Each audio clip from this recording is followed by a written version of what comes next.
through a crooked cellar door, down a spindly staircase. There's cobwebs and black cats galore, a tired cliche haunted thing. And maybe if these walls could talk, they might even have a word or two.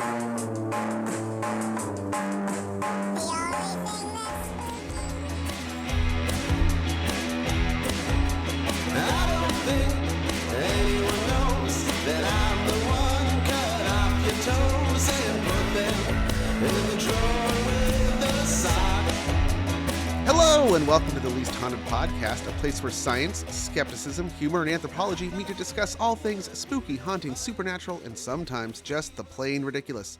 I'm your host, Cody Franks, and joining me as almost always is having healthy habits hidden not, holding high ideals humbly, happily hugging hot happenings, helpfully heeing and hawing, hitherto heroically hopping happy hoppy hopes. Here's Garth. How did you come up with that? I thought you didn't have one. I just pulled it out of my ass. Amazing.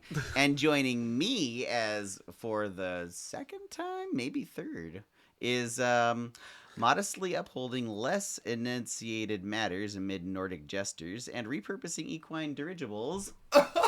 Doggies! Mule-Man Jared! There he is. And the letters of all of those monikers spell out Mule-Man Jared. Oh! L-E. Yep. Take me there. There you go.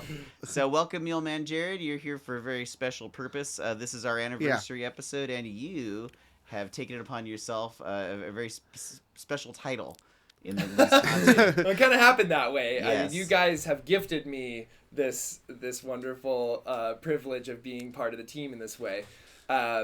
But yeah, I've pretty much become the archivist for the Least Haunted crew. Least Haunted Archivist. Yep. Whenever we have a wiki, that'll be Jared. Basically, it's like, at the end of Fahrenheit 451, when there's the people walking around in the woods who are reciting books. They've memorized books. Yeah, well, that'll be Jared in the post-apocalypse. He's just memorized the podcast. Yeah, and he's just all like the reciting digital files have been long gone. Yeah, but the podcast remains in Jared's mind. It's like the Book of Eli, like it's all in there. Yep. Yeah, no, I mean... can I say I'm Least Haunted's biggest fan? I don't know. That's a bold statement. But I feel such comfort from having my best buddies in my pocket. And it's like, so, You get what is it, the social...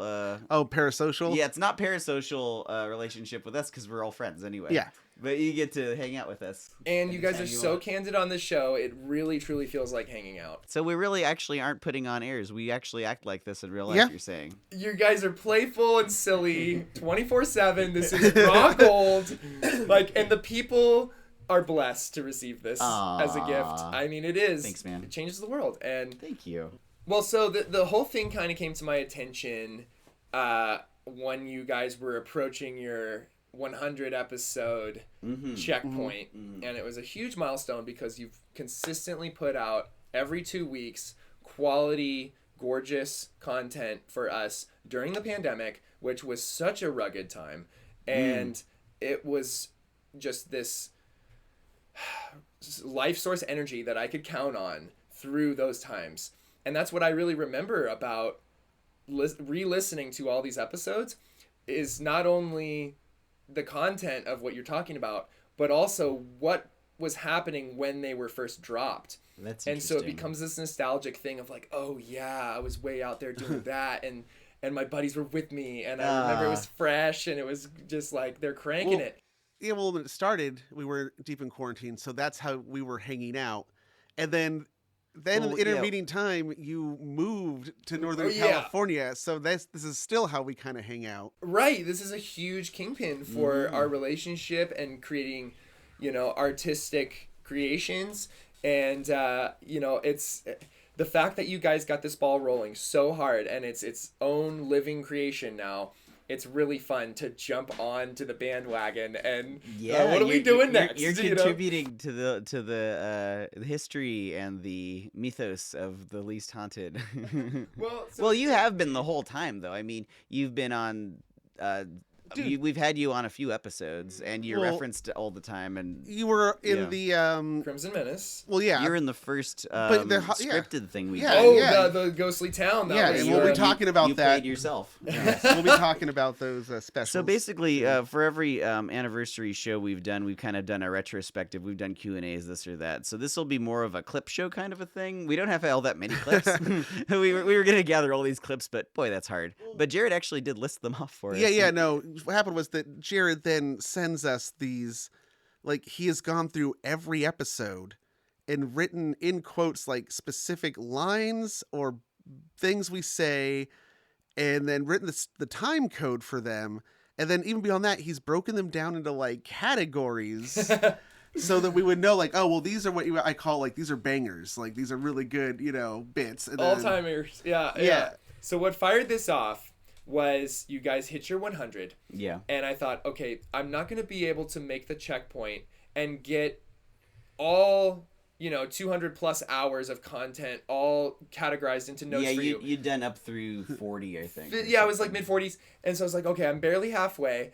And so I was like, okay, I'll condense it down and do the song that references every... Oh, that yeah. was the song that you gave us that was the We Didn't Start the Fire song. Right. That was Jared, by the way, everybody. I think we said so and gave you credit, but if we didn't, that was... Yeah. So that was the sweet and condensed version of what I was working on with this, which was like, okay, each episode, either the title or the content related, and I'll just list it off. And then now that we've hit the 4-year mark, we can really dive into the content. And I was kind of like, the only way we're really going to be able to know what's in there is if somebody gets in there with a fine-tooth comb and really goes through it proper. Man. And I was kind of like, well, maybe we could get some patrons involved and try to create like a group thing and assign. You get 10 episodes, you get 10 episodes, you get 10 episodes. And I was like, you know what? I'm up here grinding away, doing my thing, and I need this connection with my buddies. I'm going to take this on. And these notes are so through, you guys. I mean, because here's the thing. Every episode that you guys have dropped all along the way, I've listened to at least 3 times. Wow. Just because it's so entertaining and enjoyable when it drops, It was like, first listen, I'm just laughing. And then the second time, it's like, I'm listening more intently for certain parts, and then towards the end of the second week, I'll fire it off one more time and be like, okay, let's get back into it because they're gonna drop a new one, So I thought I knew all of these really well, and then when I came back in a year, several years later with some of this, and really approached it with a discerning ear, only selecting the bangers and like being surgical about it. Yeah. It was a whole new experience all over again. Wow. And it was like, wow, you guys, and so that's what we'll run into with some of these categories is like, there's the basic things that you would expect because you guys have created a whole world and it's all, kind of like structured. But then there's these funny little reoccurring things that pop up here and there. It's like, what a synchronicity that is. Like, that keeps coming back around. So we're going to start with the origins let's of get going. So the first one is Garth's monikers. I don't remember when this started. Cody might. Yeah, Garth's monikers, I believe, started at the beginning of our season 2. Oh, so okay. it was after our first anniversary. I almost thought like it started in Brown Mountain Lights with Alex Schmidt. But I think it actually started just before that. Even though it's on our website that if you go through the episode archive and you click on an episode and then you hit back, you have to like load more every time. It's so annoying. Yeah. And we got to talk to the webmaster about that. Oh, yeah. Shit, that's me. Okay, yeah, I better fix that. Yeah, if you could fix that, that'd be great. Yeah, that'd be great. Okay, the second anniversary. Can you just imagine Cody leaning over my cubicle holding a coffee mug? No, it's a mate gourd, dude. Yeah, holding a mate gourd. Hey, Garth. Hey, Garth. Yeah, Yeah. I need you to draw an image of like, make it like some kind of combination of a dinosaur and a skeleton, okay? And I need that like now. Like By like tonight. Stay up. Yeah, we upload the episode. We upload the episode at midnight, and really the patrons might want to get it at like 10. So if you could do that like instead of whatever you're doing. Yeah, and it looks like Meanwhile, I'm just over in the side holding some fish guts. Like, tell me when. now you're the archivist, and somebody The else might archivist- actually come in and like tell me like, no, you're wrong. But I'm pretty sure it actually did start in episode 28, the Brown Mountain Lights with Alex Schmidt. Hey everyone, Cody from the future with a correction. It was not episode 28, The Brown Mountain Lights with Alex Schmidt. It was, in fact, episode 29, The Mothman Goeth. Did I know about the moniker ahead of time in this? No. Franks, and joining me as almost always is the painter of Passed On Pets. Garth! Oh, nice subtle plug there. That was very good. Yes, I actually just heard from an old coworker of mine today whose sister had a pet that recently passed along, and so I'm going to paint the pet. Yeah, so that's what it started. It just basically was that, like, I knew that the show was going into another year, and I was like, well, I just wanted to kind of like... You want to establish another recurring thing. Yeah, to make it more interesting, also to highlight you more in the intro, too. That's sweet of you. Thanks, man. You know, because, yeah, there's no show without you. Well, there was once. Be. Yeah, no, it really could be. there was one time. There was that if one something time. ever happens to Cody, I guarantee there will definitely be no show. Oh yeah, no, Cody's so much. You're the power house behind it. I just decorate. but our powers combined. Exactly. Yeah. So. Crushing it was because I knew that it was our April Fool's Day was going to be a release day. What were our different ideas for April Fools? Oh, one of them was that we were just going to do like a podcast. We were going to flip it so that we were both like hardcore believers. It was like a pro. That would have been cool. Yeah. That was what it was going to be. And it was going to become Most Haunted for the day. And then I think at one point we realized we didn't really want to be doing that for 45 minutes to an hour. Well, actually, there was also a planned it was going to be a prank that we actually were in talks with another podcast that was a paranormal true believer hosted by two girls. We were going to swap. We were going to swap shows, and like the prank was going to be like that our listeners weren't aware of this, but we were still funny to us. But we were still going to host it as if we were them. Like we'd like do the same intro and everything, and then just like roll on.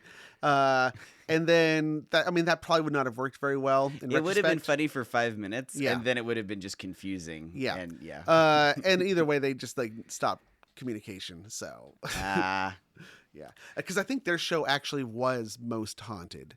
Oh, and so it was amazing. Like the idea was like, oh well, like you're most haunted, we're least haunted. Let's fucking do something. No, theirs was. Oh, I don't want to name drop somebody. Never mind. It's redacted.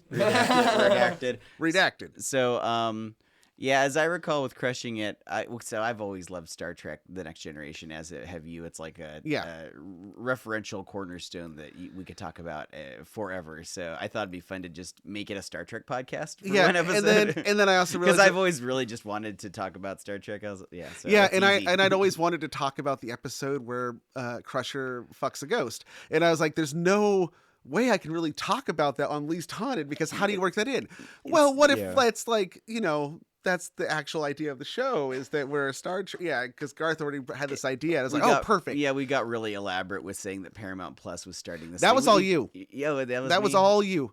I think you offered to take the lead on that, and it was like, yeah, that's even more. It's even funnier because it's like, not only has the show turned into a different show, I get booted from the host position. Oh yeah, you got kicked out, and I took over as host. Yeah, see, and I forgot that was all me. Yeah, and you had like made the deal with Paramount without my knowledge. That's because like you were telling, like I didn't know that you were going to say that bit. That was just like you drop it all casual. You're like, so this is happening. I did, and I forgot that whole thing was me. That's so funny. Yeah, that was Crushing It. And then we did it 2 years in a row. Because it was like, oh, well, if people expect it. And then the third year, we did the switcheroo. Yeah, where we actually pretended we were going to do Crushing It, and then we did the mole-headed ice boars. Naked, hot-headed ice boars and other animal hoaxes. Yes. Which is where we were introduced to, I think, the first time to the prospector guy.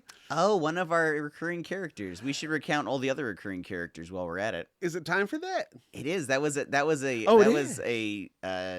natural segue. Yeah. So this is the segment that I guess we were calling a cavalcade of characters, because there are a lot of voices that we do on this show. So we're gonna have to demonstrate each of us doing each voice here. So we start with Huell Hauser. Give us some Huell Hauser, Cody Franks. Hi, welcome to Least Haunted, a podcast made here in California. I'm Huell Hauser, and that is amazing. Nice, that's good. All right.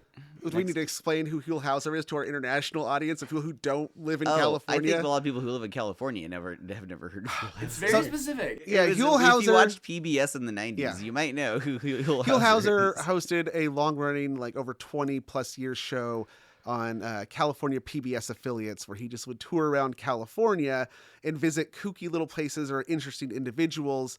And this man just was... he had the ability to be delighted by the most mundane and simple things, and I adore him. My grandpa and I would watch that together every night because they would run the reruns. Well, first I started watching it when I was in the hospital as a kid because I was sick and in the hospital a few times. And I remember like daytime TV, and I found this guy who was just so nice, and he talked in a southern accent, and he just kind of made you feel welcome. And well, he'd interview people with these very small oh, dude, it's how I stories, learned. It's how I learned about the moon trees. and he would be so excited to tell you about it. Yeah, and he was just this really he was buff. I And secretly homosexual. Him and his Interesting.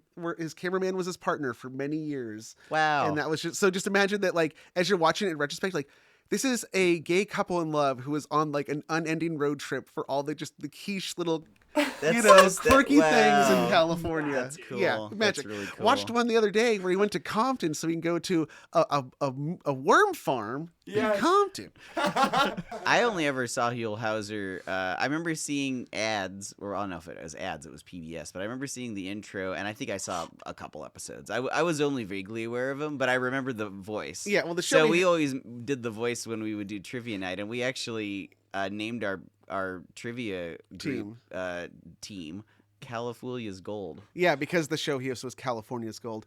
And also then for your birthday one year, we wood-burned You drew me a portrait wood-burned portrait of Huell Hauser in a which field I of have up flowers in my room. on Yeah. a plank of redwood, and It's it says, beautiful. "That's amazing." Yeah. So yeah, that's Huell Hauser. A big inspiration for the road trip show that's coming out soon. He came up a lot when we were on the road. That was kind of the feel we were going for. In fact, in one of the segments, I'm not going to say which one, people just have to listen for it. I do some voiceover, and afterwards I realized that the entire voiceover was me just doing Huell Hauser, That's perfect. subconsciously. Keep it in. Oh, yeah. I love it. Yeah. I love it.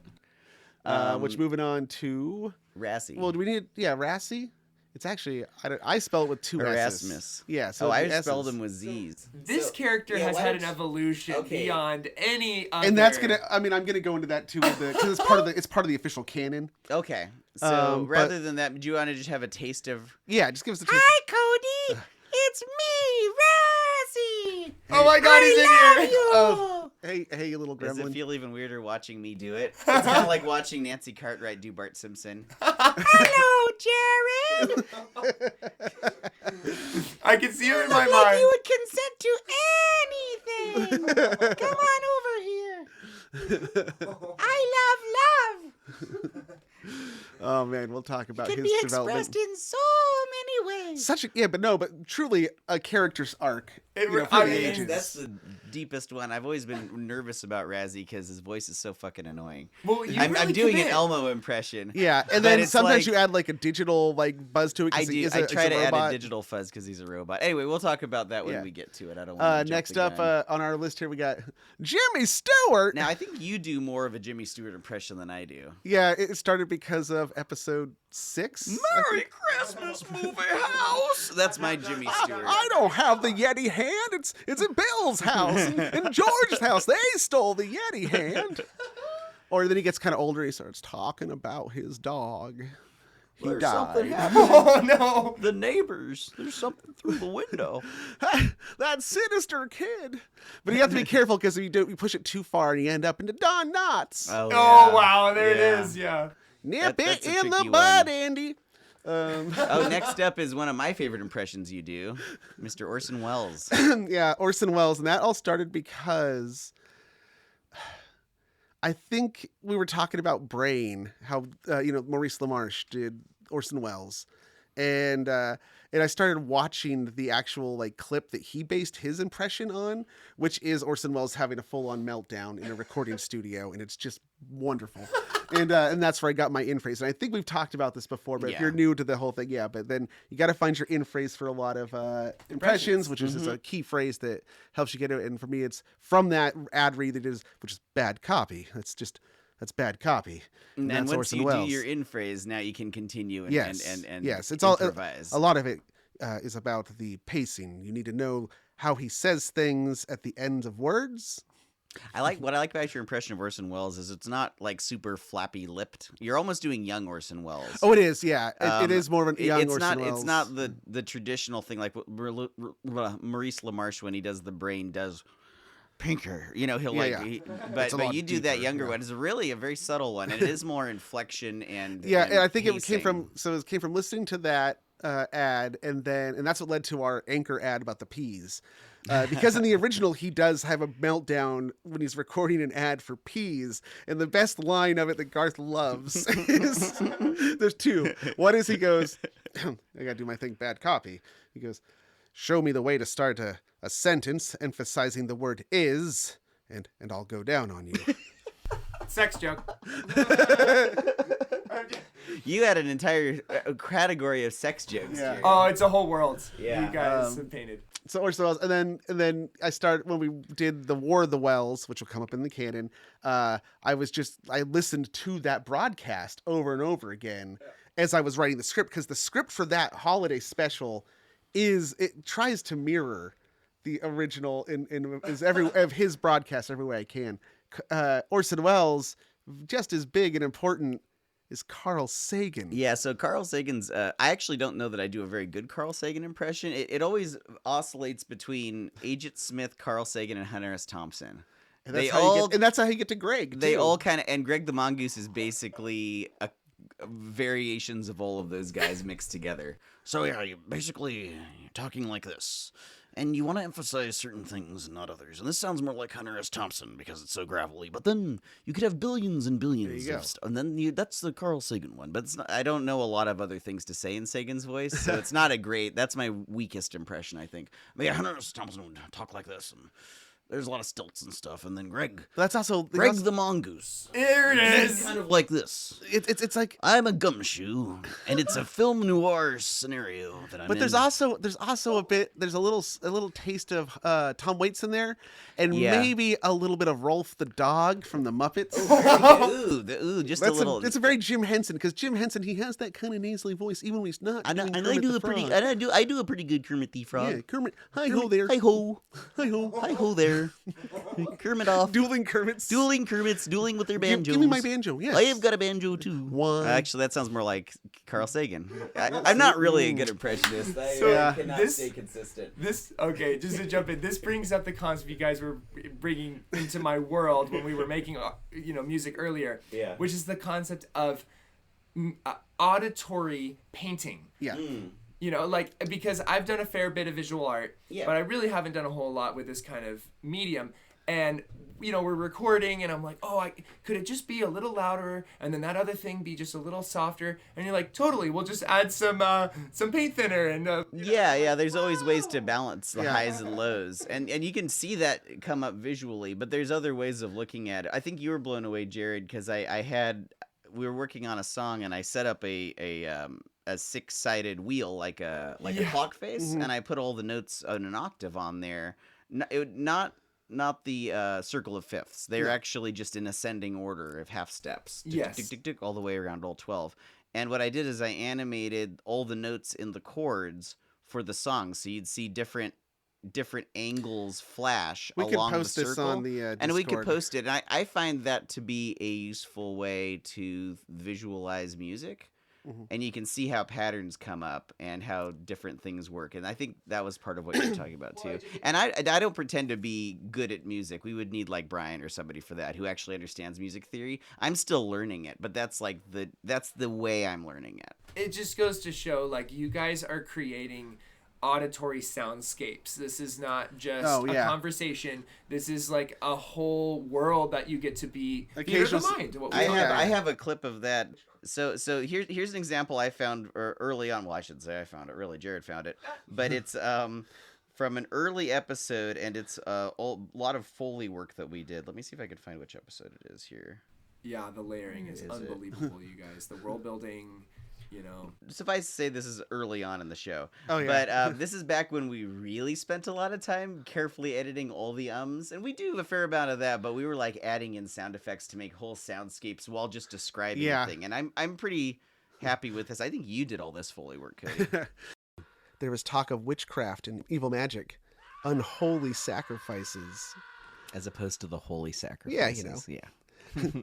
There were the fearful earth babies, which were 6-foot-tall, hairy subterranean humanoids who would erupt out of the sand wailing like infants. Holy cow. Also, a winged demonic cow that would drop out of the night sky to carry off and devour helpless people or animals. Wow. And lastly, a huge monster called Vivarone, a 30-foot-long rattlesnake spirit that coiled beneath Orphan Mesa. The rattlesnake. This will come up in Garth's corner. Vivarone. Anyway, that's just a little That reference. was episode. we that just was do that shit all the time. Ray Lagarto or the King Lizard. That's I right. remember that. Am I not? Oh, you can remember that. Right now? Yeah, we were recording all of this. Oh. But no, you can say you we're remember. rolling. You Oh, can I be, didn't know that. Kelly's here. Hi. This is Kelly. So, yeah, that was a good one. Was that that was early on? That's like The first in 20 like episodes. episode 30, Oh, okay. I think. It's right Use before the way Iceman in Hano. Oh, Iceman, baby. Did you want to say you? I was just cut you saying. off. I remember when you guys used to do that more. I really loved that part. Should we do that more? You're I would be listener. a big fan, but it's, Okay. it's also a lot of work. It's a lot of work. It's a so lot, much but work. it's theater of the mind, and that's what you guys I do. do It was try. super fun. I mean, that's like I kind of reserve that. Backwards for- carousel of time. Yeah, big time. yeah. And there's sound do skips that. in that sometimes. I not went every all time. out with when we went to with the moon hoax. Yeah. Because I edited that together and did the script for that one, and I did a lot of Foley Yeah, work no, for I that. tend to like go really deep on the Foley work with the specials. You know, Yeah. that's Oh, kind of where yeah. I like That's focus mostly that. Cody, Yeah. Those are the ones. So continuing with our list of characters, I think the Prospector is the newest, one of the newer Well, ones. there's the Prospector. Did we ever give him a name? New Jared gave him a name on the Discord, but I can't remember what it was, and it was so long ago I can't scroll all the way up to find it. We gotta save these things because it was a good name. Anyway, New Oh, Jared. okay. New Jared he did respond. Aha. Oh. Because I had the placeholder of an old name I used to use in an old band, which was Ezekiel Barnraiser. Not bad. But Not New bad. Jared says that he called him Lucky something. I can't remember what the something was, but Lucky. And yeah, the old Prospector. Lucky Ezekiel, Lucky Easy A, Easy Luck. I think he was telling you all about the Roperite in Fearsome Creatures of the Lumberwoods. I drew up some concept art for what he looks like. Yeah, and we're gonna hear from him in depth in just a little bit. Oh, really? Oh, okay. Yeah, he's got some stuff to read. Then we have Garth 2, which I think... Yeah. So these next few, there's a few here that are like not us doing the voices, but they were characters who showed up. I did do the original voice of Garth 2, but it wasn't... I couldn't do a different thing, and so we got Nate to do it. Yeah, we got to And bring he has up that nice yeah. Well, baritone. speaking of recurring characters, Ulysses Noman. Is and Nate. that is our friend Nate as Yeah, well. and then- he goes all out. I have actually one of my favorites. It's a really short one. Jared gave me the notes for this. I shouldn't keep saying that. All of these clips come from Jared. So this is just a stinger we put at the end of some episode or other. Here's Nate. Coming to you a Fagoglow from the Least Haunted Digital Bluegum. It's the Hubalabra Shibidabram. That takes 2 stars right there. That announcer voice. It's so Oh, man. silky smooth. And that was him just trying to like get tongue twisters out, you know. 'cause Yeah. but He also takes it works directions so in like that. patiently from us. Oh my god. Oh yeah, but it also works in that Cthulhu Fatagan, gibberish of like the H.P. Lovecraft madness. Nate too. is incredibly patient because he'll like do it, and we're doing this over Zoom. Yeah. And he'll like read the whole page, and I'm like, Nate, could you do it like 20% faster and maybe seem a little bit more scared on this line, and then a little bit more resigned here? He's like, okay. Yeah. And then he'll like do it, and then He's I such a gave him professional. so many notes one time. I made him redo it like 7 times, and he was so cool about it. Dude, he shows up. he's Yeah, he shows amazing. up as a lot of voices in the holiday specials. He was this more than one Santa Claus in the Oops All Christmas. I'm Santa. He was so good yeah, at it. Yeah. he was doing that one. That was like a Bernie Sanders Santa. It was great. And then then he's Garth 2. I did Garth 2 once just because we couldn't get him in time for the Bottleween episode. That's right. But the fact that he sounds different might make sense since is that canonical? We'll get into that. Oh yeah, what is canon when you have a multiverse? Yeah. And then we have the Loveland Frog. Now, I noticed in your notes, Jared, you listed like something early on as Loveland Frog voice, but that was before I think the Loveland Frog even happened because I'm not the Loveland Frog. Loveland Frog Nor is am I. Yeah, is Lord Havelock. But he had the same inspiration that I did for what you thought was me doing the Loveland Frog voice is actually my Jeff the Mongoose voice. Let me see if I can do it. Ah, yes, I am the Loveland Frog. I talk like this. It was kind of like that, but I don't know what the reference was. So he started with what is the same thing that I used for Jeff the Mongoose, which is the Monarch. He is the villain in the Venture Brothers, the Mighty Monarch. And so then he started with the Monarch, and then he added a little Skeletor in there, and then he just kind of did this other thing. And man, he went above and beyond that. He's a good voice. Oh man, he improvised a lot. I added just one word to like a joke I had written, and it made it like 50% funnier. Nice. It's Buck Wild, and he added the fucking, which of course is just You can't sell people! You can on Elon Musk's Twitter. You been there lately? Places buck fucking wild. It's like the Wild West, but way more racist and fucked up. $8 lets you buy the identity of just about anybody on there. Also, these aren't people we're dealing with, remember? We're technically not even real to begin with. Ribbit. that same episode we have The by Barbarian Barbarian as Sally the Nucklevy. Yeah. Yes. Black blood coursing through golden veins over the muscles of a horse cadaver and a human top half seated side saddle cranked my engine all the way over and then some, not to mention the single ruby eye and mouth like a whale. She could sieve my krill any day. I hope I'm not bothering you. My name is Sally Nucklevy, and I've nowhere else to turn. My friends have gone missing, and I'm all alone. She was so grounded with that performance, and just like she wasn't like trying to like zhuzh it up with like a cartoon voice. She was just earnest, and it was so like, oh yeah, just a person. It really gave some. So it grounded the whole thing in an amazing way. Like, oh, this is a serious thing. She did a great job. Thank you. And we've had like other people have done guest voices for us.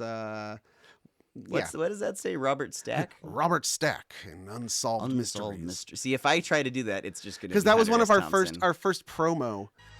Is your home troubled by strange noises? Do objects move about your domicile, seemingly of their own volition? Do unseen talking rodentia leave unsightly teeth marks in your butter? Yeah, we did a fake Unsolved Mysteries, and I think I did it in one take, reading something. It was Robert Stack, and then it went to that disclaimer that was really fast about like void and parallel universes and where you anyway. Haunted is a relative term. Scientific knowledge does not acknowledge the existence of ghosts, haunts, spooks, specters, and general phantasma. The producers of Least Haunted are not responsible for any crisis of faith, demonic possession, spontaneous development of superfluous nipples, or unintelligible writing that bleeds through the plaster of your walls that might develop as a result of listening to this podcast. Offer void and parallel dimensions, alternate realities, and timelines in which you are your own mother, father, grandfather, grandmother, child, niece, nephew, and or any combination of paradoxical, unbranching genealogies thereof. First go, nice. Well done. Woo! Damn. Thank you. So before we move on to the holiday specials in canon, the other big recurring bit is actually Garth's Corner. Well, I was actually going to introduce Kelly in the sense that she was a guest voice in one of the holiday specials as well. Oh, that's true. She's a guest voice. Absolutely, she was. I believe you said something about putters. Yes. I remember doing it. I can't remember. It was in the Christmas Carol, and you were the equivalent of one of the two spirits that the spirit of Christmas Present has in their like cloak, the two little like chittering voices. Right. Yeah. And so this one, it's the skeptic, and he has it's like I think one is sensationalism and the other is fake news. That's right. And you're saying a bunch of weird conspiracy stuff, but also saying it in your like Wisconsin accent. Yeah. So it's like awful things you about... leaned way into the Wisconsin. And this girl is sensationalism. Now let's think about this here now. Generosity is a scam created by Big Fig to sell more pudding, you putter. And Christmas trees are an attempt by German immigrants to subvert traditional British values, for crying out loud. Oh, that was so good. I forget exactly what you said, but yeah, you have a great, very Fargo. Yeah, I remember. That was fun. I think I needed a beer before I was able to do that. You did a good job. I'm not into voice acting. It's nerve-wracking for me. Teaching children, no problem. That's the thing. You've been a teacher. You've been on stage in the teacher realm. You know, that's a lot more high stakes, I would think, than this. It's just what you're used to. I think that must be it. Yeah. For me, I'm used to this because I can always edit it out if I put my foot in my mouth and say something terrible, or just that's boring. But like if it's live, I would have a hard time doing the show live. I'd love to do it live. Oh, that's my dream. That's my dream do too. A live show, and I am gonna be throwing up before we do that episode. Show. Oh man, I'm gonna be so nervous, but I'll do it. See, I used to perform in a band, and at first I was terrified to sing on stage, and then once I got into it, now it's like, dude, I miss like Jared and I used to go. In the before times, every week to open mic together. I wish I had seen any of that. And perform and showcase new songs. And Cody had an original every single time. Amazing. He went through like his giant Rolodex. Rolodex. Prolific guy. Well, people who want to experience that will get a chance, hopefully soonish. We're producing a single and maybe even more. Oh, well, also the scripted series in the future that we're working on. Oh, there's that too. Yes. About music. So we have you on here for a very special reason, which is, could you tell us how Garth's Corner started? Yeah, so I remember Garth and Cody got this podcast going it was right around when the pandemic started. Mm-hmm. And I started listening, and I really liked it. But I think as Garth's partner, I noticed I was like, Garth needs a chance to shine. I was like, I was like, Garth is great at being like, tell me more, Cody, and like, oh really, Cody, and stuff like that. But I was like, but you're like the underdog, like you need your like shining. I need my moment. Your shining moment, and chances are, because you're the underdog, it'll be a fan favorite. Everybody always likes the little sidekick guy, and so Garth has such a special thing he brings every time. Oh, yeah, exactly. So I said, why don't you just have a little bit every show? Yeah. You could call it Garth's Corner. So you even came up with the name, because I thought I did. I'm pretty sure that was me. Maybe I don't remember. We've spoken about it, and you have actually convinced me. I think it was you who came up with the idea of just do a little thing that's all you for like 5 minutes. Yeah, and I was like, oh, that would be work, but you talked me into it. Well, and I think everybody loves Garth's Corner. Oh my gosh. Yeah, I think that the reason that there wasn't something set aside for Garth from the get-go was only that you were never intended to be the regular co-host. Oh, I was going to be one of a rotation. Yeah. That was the plan. When Cody brought up the idea of a podcast to me, I was like, all right, I'll do the logo for you, and I'll be a guest sometimes. That's all I'm willing to commit. Yeah. You're like, I can't get any more involved than that. I got too much on my plate. I don't want to commit to more than that, because I'm already doing all these things. Yeah, it was at a trivia night. It was, yeah. Oh my gosh. Yeah. You were there.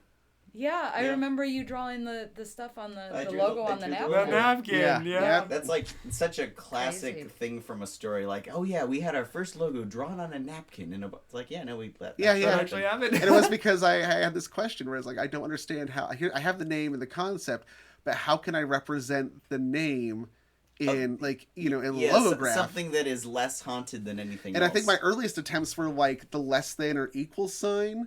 Yeah, it was like a mathematical abstract symbols. Yeah, like a mathematical equation. Well, I knew if you want to get eyes, you got to have cute little things. Yeah. So cute ghosts on a scale. One's looking at the other with a very subtle, hard to read expression on its face.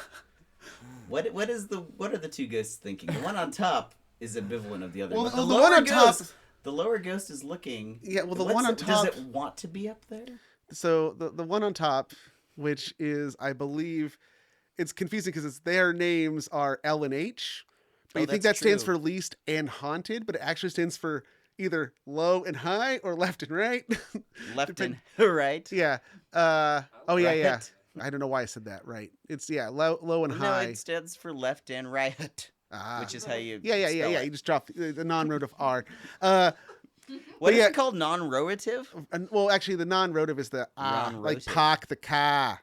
A rotive R is you actually rotive R. I wrote and a non-rotive is all my R's. Okay. Anyway, so I'm assuming that the one that is like higher up is the least haunted one, because that's Yeah. how a scale Yeah, works, it's a right? scale of hauntedness. And so they think that like, oh yes, I am high above it, and that's why they have this look on their face of almost like superiority. It's superiority or indifference.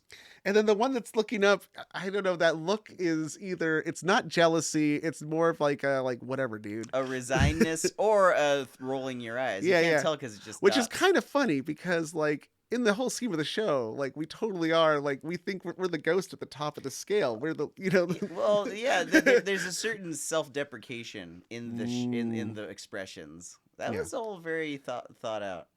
It'd be interesting to find the original drawing and see if I drew their faces that way. Yeah, I don't know. Because I don't know. That might have been in a later iteration that I kind of, tweaked it. tweaked that in. Well, in such Garth fashion, like as Cody is sort of, announcing this concept art to the group, you're kind of feverishly scribbling on whatever's nearby, and by the time he's finished describing what it's gonna be, you're like this, and then it's already happening. It's pretty much a how it happened like biopic scene. It really worked out that way, like a movie. Yeah, we just ended up being like a pretty good team. Yeah, we did. Yeah. Well, and this whole thing, we've talked about it every anniversary episode, but it's fun because we're friends and we get to hang out, and it makes this a regular thing. And if we weren't recording this, we'd probably be talking about this stuff anyway. Yeah. In a lot of ways, so it's very, very nice and natural. Oh, but back to Garth's Corner. We're getting too far away.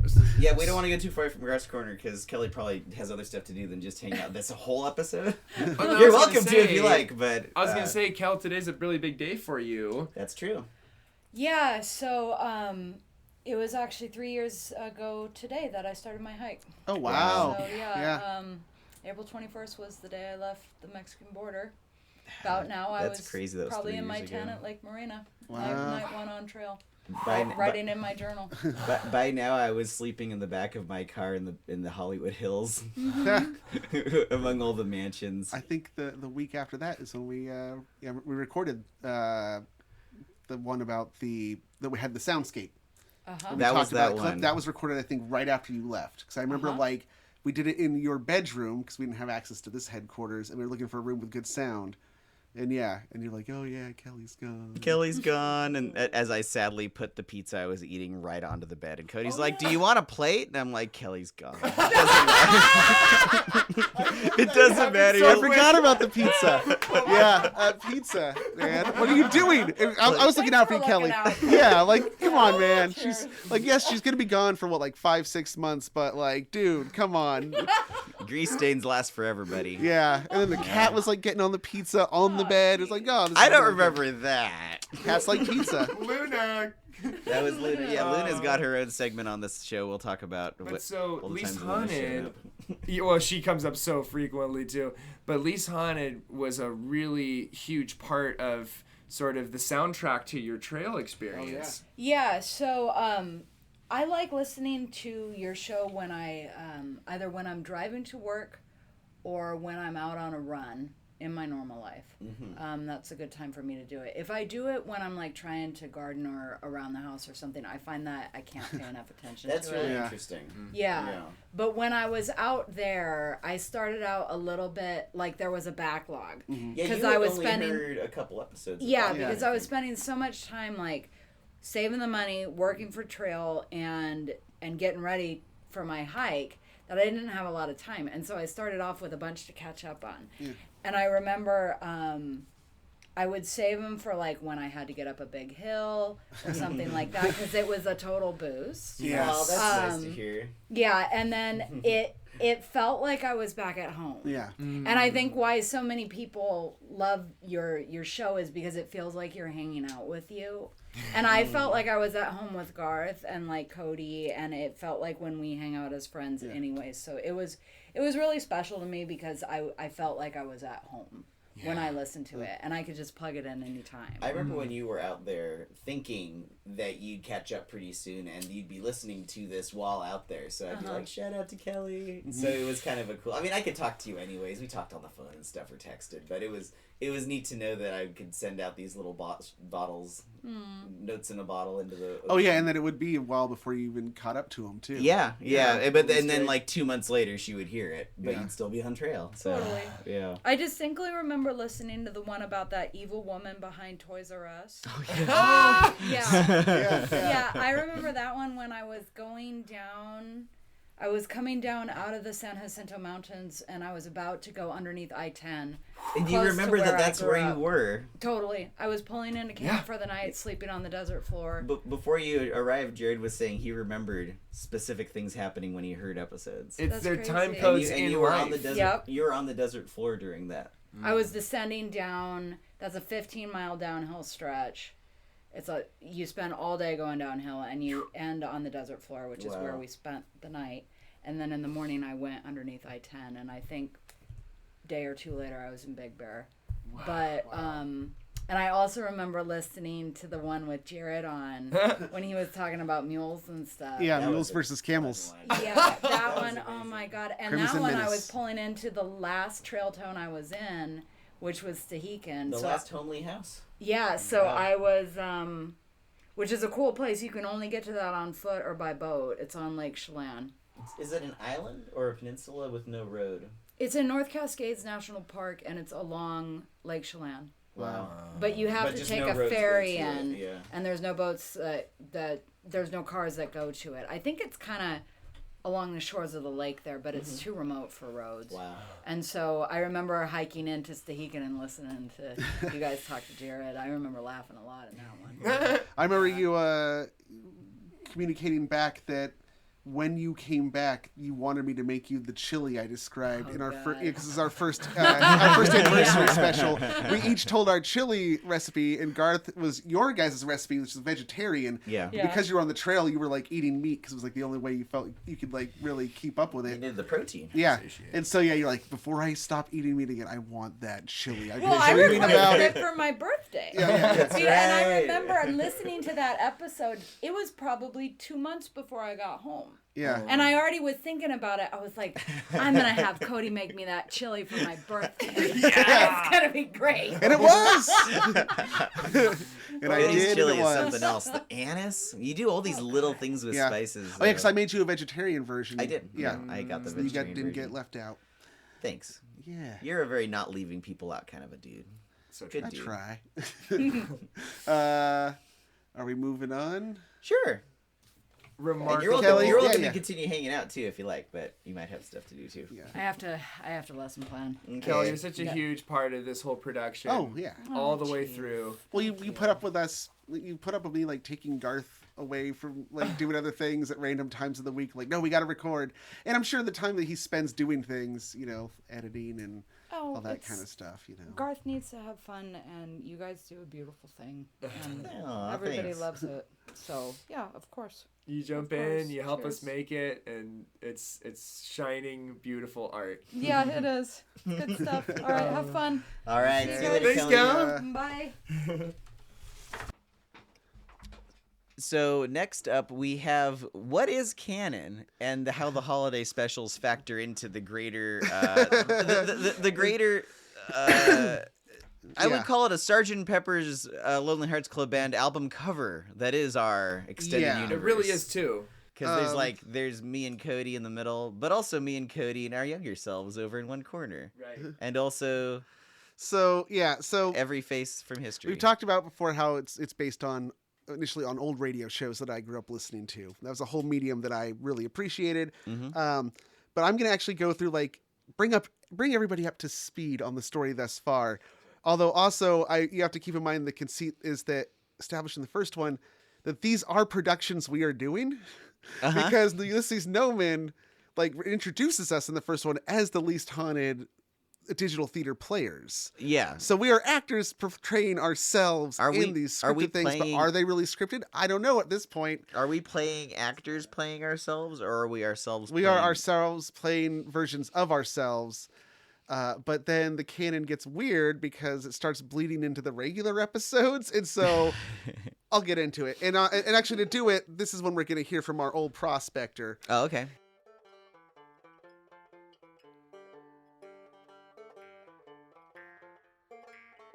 The Least Haunted holiday specials have a strange and confusing canonical existence. They can get mighty confusing to remember and are more complicated than a centipede's garter belt. So that's why I, insert name to be decided later, but some call me Lucky, am here to give a quick rundown of the story so far. Warning, just like dropping a bunch of lemons into a bucket of milk, here come some spoilers. It all started in episode 15, The Tale of the Ghostly Town, in which Cody reveals to Garth and Dr. Tim King that he has discovered the location of a long-lost gold rush mining town called Macklin, up in the high northern Sierra Nevada mountains. They go explore and confirm its existence with the help of Mule-Man Jared.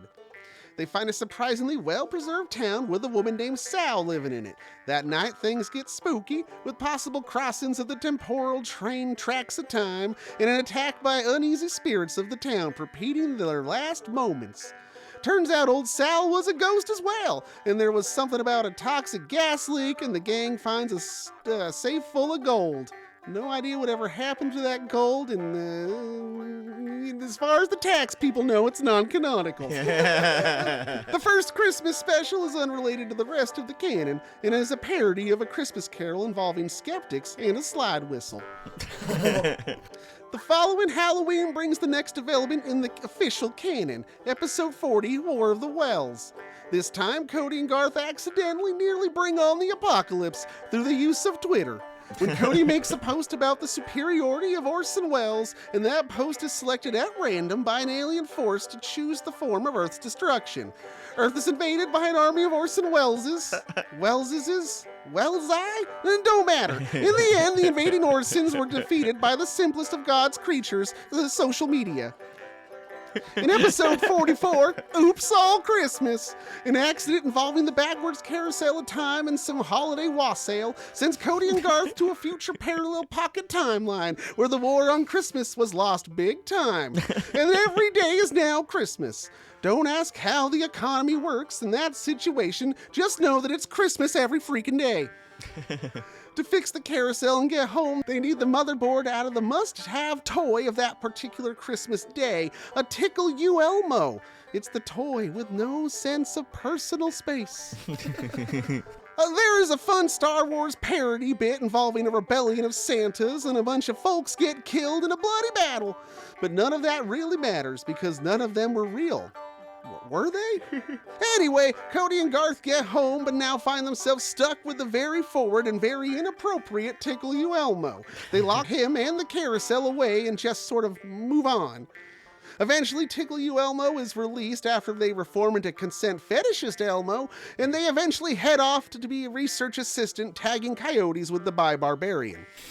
Episode 65, Hell Doodle, is the next Halloween special. Least Haunted's new P.O. Box, Box 22, Redwood Estates, California 95044, receives a mysterious package, a 45 RPM recording of a novelty song explaining the plot to the 1987 film Three Men and a Baby, which in itself was a prize premium in the film's promotional breakfast cereal.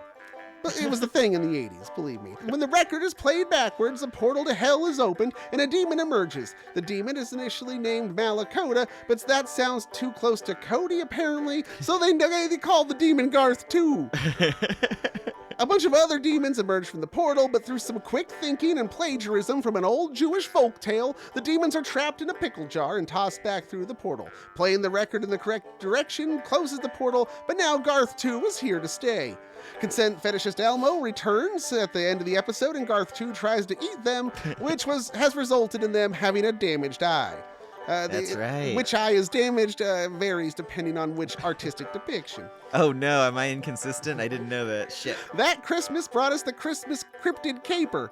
Try saying that 5 times fast. Which is not about Cody and Garth at all, but the paranormal cryptid detective Greg the Mongoose, who is the canonical son of Jeff the Mongoose, all the way back from episode 1. Cryptids and other supernatural beings are going missing on Christmas Eve, and it's up to one alcoholic mongoose gumshoe to figure out the case before midnight. Oh, and one of those missing beings is Santa Claus himself. Also Greg's dad, Jeff. The trail leads in true radio noir fashion to the Loveland Frog, who is kidnapping the cryptids and supernatural characters so he can sell them on Elon Musk's Twitter as a cryptid currency and as NFCs, or non-fungible cryptids. Also, he has created a monstrous combination of Santa and Bigfoot called Santa Squatch. Greg saves the day through the clever use of guayaka yerba mate and secret aardvark hot sauce. Also, now there's a canonical tradition of leaving out gingerbread mongooses and yerba mate for Santa Squatch every year. And the Least Haunted Discord even did a secret Santa Squatch gift exchange this last year. Imagine that. All of this brings us to the two most recent specials. Episode 91, Bottleween, is about Cody and Garth somehow getting separated into different bottle universes. Or is it that each podcast exists in a separate bottle? I'm not quite sure how it all worked out, to be honest. Each podcast is a different bottle. But it didn't really matter because it was all just an episode idea pitch from Garth to Cody. Or was it? And then most of these storylines all culminated with episode 95. Consent Fetishist Rassie's 100% consensual Christmas extravaganza. Consent Fetishist Elmo has now changed their name to Rassie, and they are throwing what may or may not be a holiday orgy in the Least Haunted headquarters. There will be games, dancing, drinks, and a secret Santa Squatch gift exchange. Rassie has gotten Cody's name, and knowing that Cody doesn't seem to like Rassie, they think that the perfect gift will win Cody over. It's a real gift of the Magi situation, you see. So Rassie and Garth too head to the mall at the end of the universe, a singularity of a shopping experience where every iteration of a retail store in the conceivable multiverse is represented to search for the perfect gift.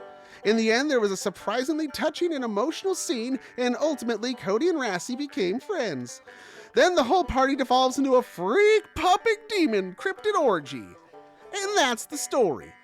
It seems that within the confines of the holiday specials, ghosts and aliens and supernatural stuff is real. It's like when Scooby-Doo and the gang would end up on a zombie island or hanging out with some super sexy cartoon witches that end up being your sexual awakening, no matter what gender you were.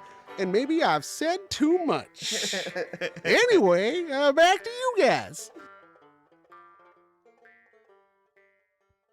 Yeah, that pretty much well covers it. That makes me want to listen to some of those older ones again. I forgot about the plots of those. But now everybody's up to speed, okay? Yeah. So if you forgot, that is actually the crash course in the canon. That is the whole storyline that exists in there and sometimes bleeds out, but may or may not be scripted, but who knows? And then we don't even get into the realities of Ulysses Nomen.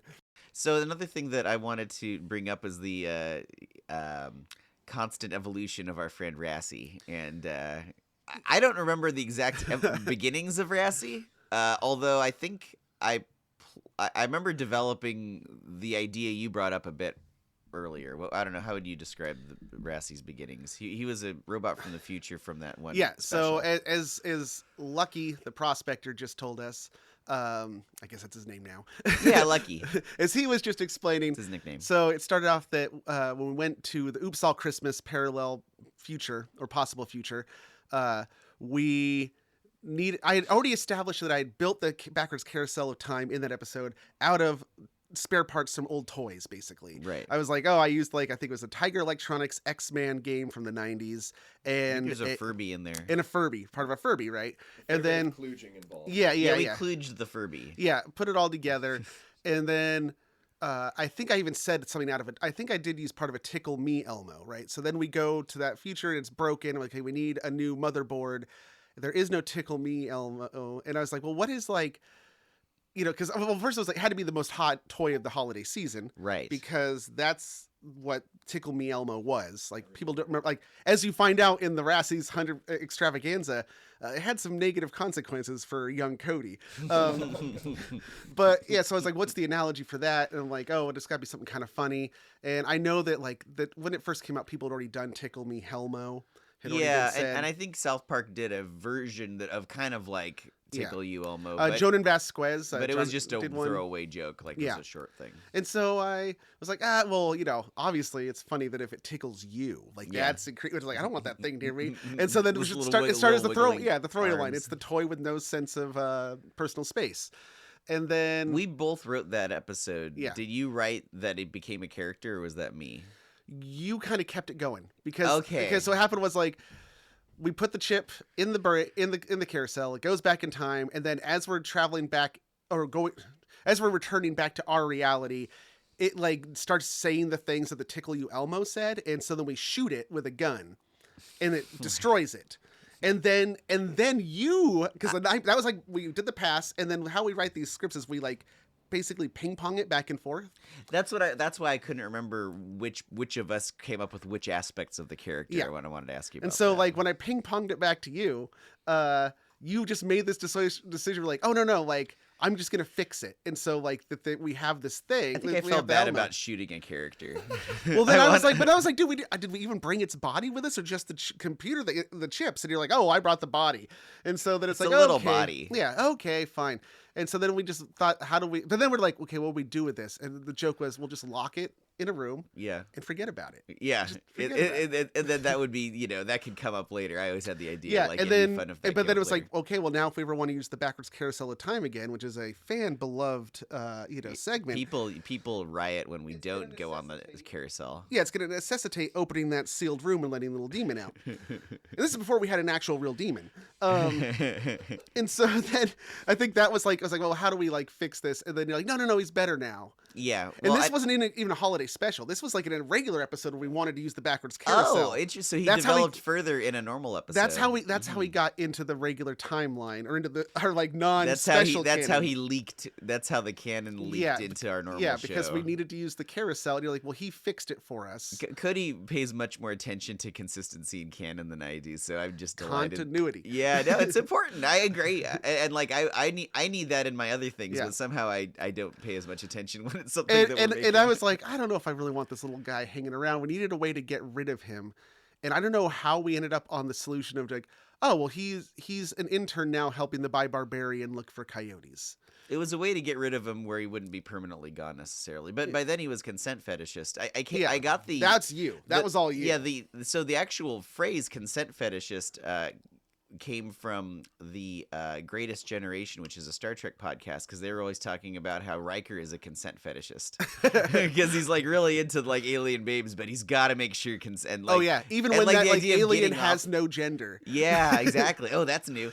But like the idea that like consent is what gets him off is just would be perfect for it's sexy, dude. Yeah, to make a pervy robot actually have a moral core. I don't know. I mean, I think but then we developed it even further because it's far off from the Riker concept at this point. Well, I think even as we've developed this, I'm now like with Rassi on this, dude. It's like, no, man, it's the consent. That actually is the hottest thing of all. That's like everyone thinks it's the kinky thing. It's the kinky shit is what everyone thinks is hot. But it's like, no, it's the fact that someone agreed to do that. Yeah, the full-throated like.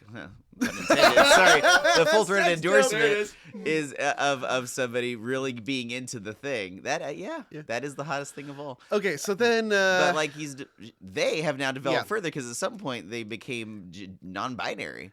Yeah, I don't know if we ever really specified. That was you. That was me. I just decided to like. I remember you told me like, yeah, so Razzie's non-binary now. I was like, oh, that's interesting, cool. Well, look, because Rassi went on a voyage of self-discovery. That's right, through the. And American I feel like Southwest. the barbarian is a good influence to have on that. That works. Yeah, that tracks. and so Rassi got to see more of the world, still be known as consent fetishist Elmo at this time. Yeah, we moved away from the name Elmo because Elmo's from Sesame Street, and this is a new Erasmus. Character. Yeah, right? Well, that comes in later. Okay. So then I started specifically using the pronoun they because also, dude. It's a little toy robot. It doesn't have genitals. There's actually aren't genitals. Yeah, for as sexually interested as this robot is, they never did make a dick for it, as far as we know. Yeah, and so it's like I'm not going to impose the gender role on this thing. So I should stop saying this thing. That's also dismissive because now it's as a person. This is a fully realized character. It is. Yeah, at some point, sentience was gained. Yeah. A life of its own. Maybe it was That's the thing there. that also Terry Pratchett talks about is that when he would create characters, he said if you create a character well, they end up telling you what's going to happen. They write themselves. That's really and he said that he had whole plot lines for novels that had to be discarded. He's like, because I couldn't make the character do what I wanted. Like it was not in their character. And I was like, there's no way they would do this. And so it's kind of what happened with Rassi is like, okay, well, yeah, if they're into consent, they're exploring their sexuality, going to be I think actually the proper term is that non-binary, but I think pansexual as well. I think that. Oh yeah, I was mixing up gender and sexual orientation. I think. Yeah. But the gender also is non-binary. I think. Yeah, like by Rassi is by just Rassi. definition. Yeah, Rassi is it's just a puppet. Rassi, and they are pansexual. Right. As long as there's consent involved. Yeah, they're ready to everybody. go. Yeah, everybody. Yeah. And so then, giving them the name change was, we had to move away from that. And so then I went from, Elmo, and this is true, Elmo is a nickname for the name Erasmus. Oh, I was going to ask you about Saint that derivation. Elmo's fire! But that you had to get that out of the way. And that was, because it's the real saint is Saint Erasmus, but is also known as Saint Elmo in other areas. And so Elmo is derived from Erasmus. So I was like, well, what's the name that I can also derive from Erasmus that also sounds kind of sassy? Yeah. Rassy. And that's why it's Rassy, not Razzie. Oh, yeah. See, I spelled him Razzie on our notes. Yeah. We should do some more. We should develop another character. I'm thinking that Lucky the Prospector needs a backstory. We'll work. We'll work on that. And we've next. worked a little bit on Garth too. I did do concept art for the Prospector. My favorite image of, just to tag this at the end of it. Yeah. Of Razzie in my mind is Razzie and Garth 2 driving off into the Arizona desert. Oh yeah, that's into I the forgot about that. sunset. Yeah. It's like Thelma and Louise. You Yeah, know, they went off together on an adventure. We forgot about that part of their Thelma adventure. and Louise, and maybe a little bit of Hunter S. Thompson. In the So what happened? Convertible. Yeah. So what happened was, Rassi came back from helping by Barbarian. Yes. The joke was that Garth 2, being a demon, like feasted on innocence. And so, souls. Like, and so, when Rassi shows up, it's like, are they really innocent? But they come off innocent. And so Garth 2 mistakenly attacks, doesn't even know it's also like, dude, that's, a friend of ours. That's not some animal. And then attacks them. And that's how the eye gets damaged. And then somehow the two of them become friends, patch things up, explore the Southwest together. And I think that idea of exploring the Southwest is not just Thelma and Louise, but also I think it was just something that it's from Futurama. I think subconsciously. You know what? I think because Bender always wanted to explore the American Southwest. He's like Bender. Yeah, Bender. I guess a robot would have to be crazy to want to be a folk singer. I think there's a little bit of that. No, the joke is that Bender gets shot out of the spaceship while they're already traveling at light speed. So there's physically no way they can catch up to him. Right. And so he's just going to drift forever. And Fry, dejectedly and sad at losing his friend, goes, he always wanted to drift forever, but through the American Southwest. And so that was an elegant solution to me. It was like, we just sent them to drift forever through the American Southwest. But no, they come back. I knew they'd be back. The narrative of canon when, I think it's Bottleween, right? When they're on that mission to the mall at the end of the universe. Oh, that's in the Christmas. That's the Christmas but Bottleween is when they both kind of enter back in. I think that one was mostly me. And that was, again, you resisting my so that was a two-part. Have we discussed this already? I don't want to repeat ourselves, but did we ever discuss the creation of that episode? No, because it just happened. Yeah, okay, so the Bottleween was a fun one because we always do these crazy adventures. Cody wrote the first half, I wrote the second half. And so the whole joke was going to be that it's a bottle episode, which is... when you stay in one room basically for a whole episode of a show, to save on budget is usually. I think what happened with that episode, though, with its creation, really was that you were always yes and you were the yes and man, and I typically end up being the no but, where it's like but how about this instead, compromise. And I think what happened was that we flipped a bit, where I was like, this is what we're doing. And you're like, no, but. Well, that's the fun thing about a creative duality, the push and pull. Like, I'll have an idea and you're like, meh. And you'll have an idea and I'm like, meh. But together, it works out. The no but thing reminded me of a song I think you helped me write for early on. I don't have it here, but I'll find it. It was no but, no but, no but. You remember this? When you got no butts. Yeah, and we ain't got no butts and you got no sphincter. Oh! You ain't got no butt. When you got no ass, and you got no sphincter.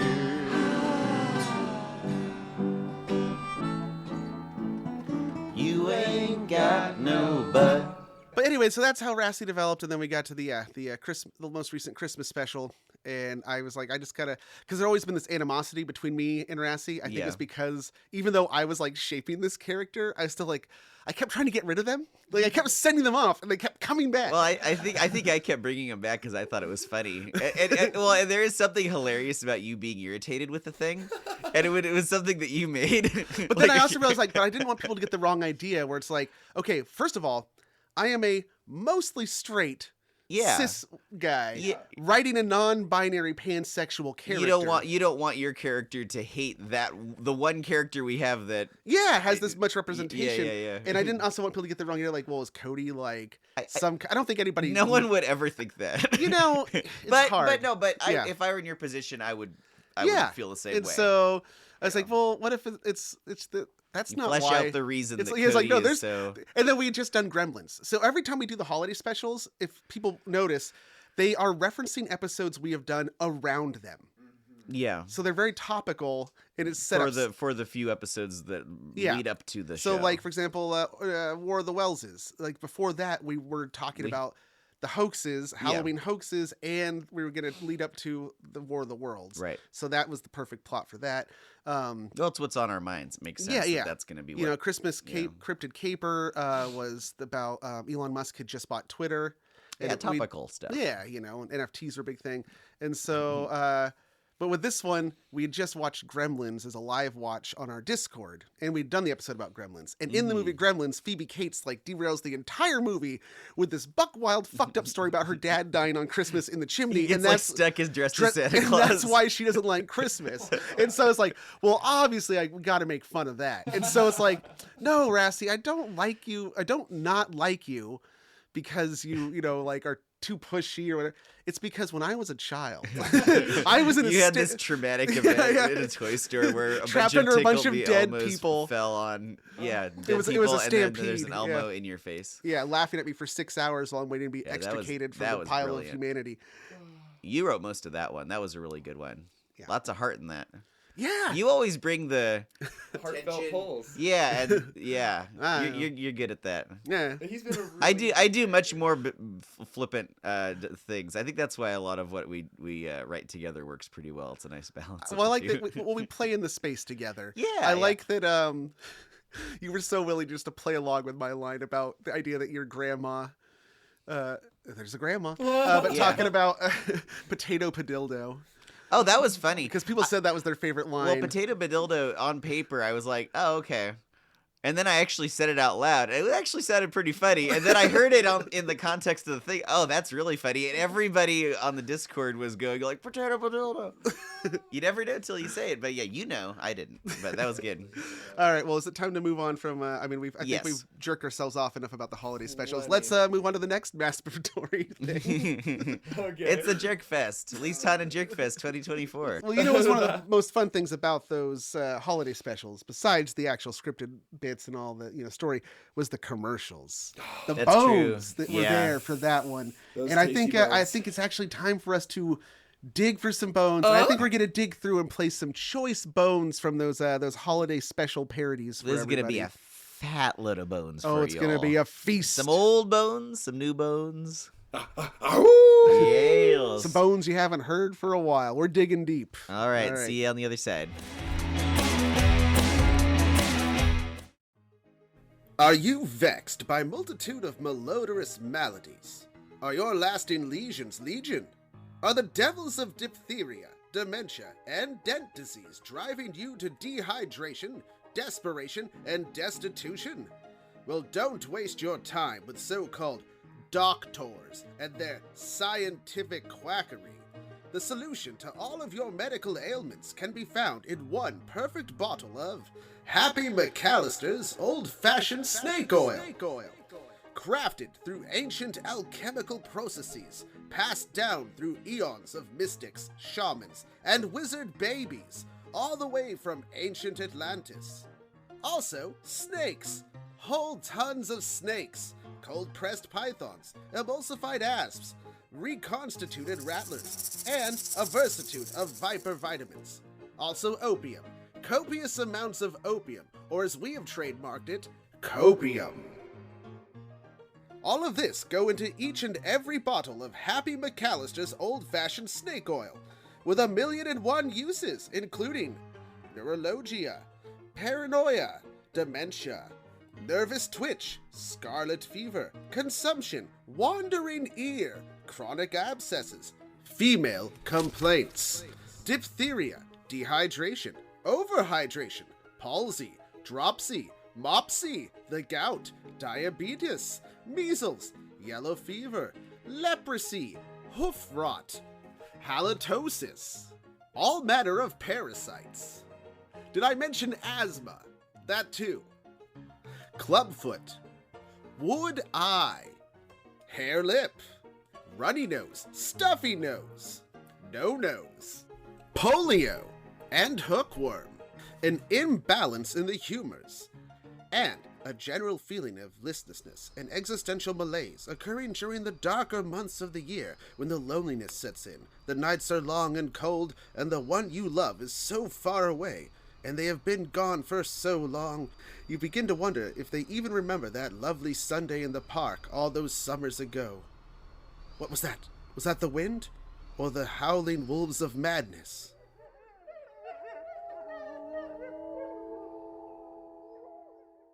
Tuberculosis, baker's knees, hangman's rash, and hatter's shakes. Also, male performance issues. Wink, wink. Also, whether you have it or you desperately need it, it's great for diarrhea. So go to your chemist and demand the best, Happy McAllister's old-fashioned snake oil. With a name like Happy, it's guaranteed to make you smile. Now with more laudanum. Luxury. Pristine. Headless horse people. Marble Valley Estates. Your final stop for pre-haunted luxury. Built atop sacred Susquehannock burial sites, our luxury homes offer the finest in paranormal amenities. Poltergeist, sense of dread, and reoccurring nightmares are included with every new estate. Floor plans include intimate dungeon space, ever-narrowing hallways, and cramped attics. Conveniently located walking distance from Dead Man's Gorge and an award-winning abandoned school system, Marble Valley is the perfect place to start your family. And for the tech-savvy buyer, we offer our new smart home system, Jeff, the talking mongoose. Jeff is installed in your walls, offering whispered obscenity in any room of your home. When you're ready to embrace the darkness closing in, close on Marble Valley Estates. Marble Valley Estates, you're barely alive.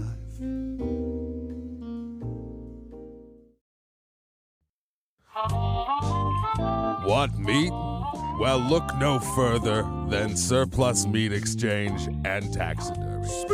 Due to a gross accounting error and multiple canceled orders, we are now proud to offer you bad meat. It's bad. So bad, it's good. Stray dogs of all breeds agree, it's definitely not rancid. Incredible, inedible, and offered to you for this limited holiday season, bad meat is a perfect centerpiece to all your holiday meals. Looking to add old world class and elegance to Christmas dinner? Try bad ham or a spoiled leg of lamb. Two questionable favorites that will surely have your guest asking, will you please call me an ambulance? Where's the nearest hospital? For those of you who require nothing but the best, there is the king of the slaughterhouse dumpster, the Bad Crown Roast. A rack of leathery, over-aged lamb arranged in a crown formation fit for a king. County corrections in me. And kids love the taste of bad meat, don't you, son? This meat tastes like soda pop feels. Fortified with nutrients and minerals. I'm not feeling very well. To keep your family healthy and alert. I'm pretty tired. I'm gonna go lay down. So make this holiday season a special one and place your order now for bad meat from Surplus Meat Exchange and Taxidermy. And also, take advantage of our holiday taxidermy special. Has Fido moved on to the great beyond?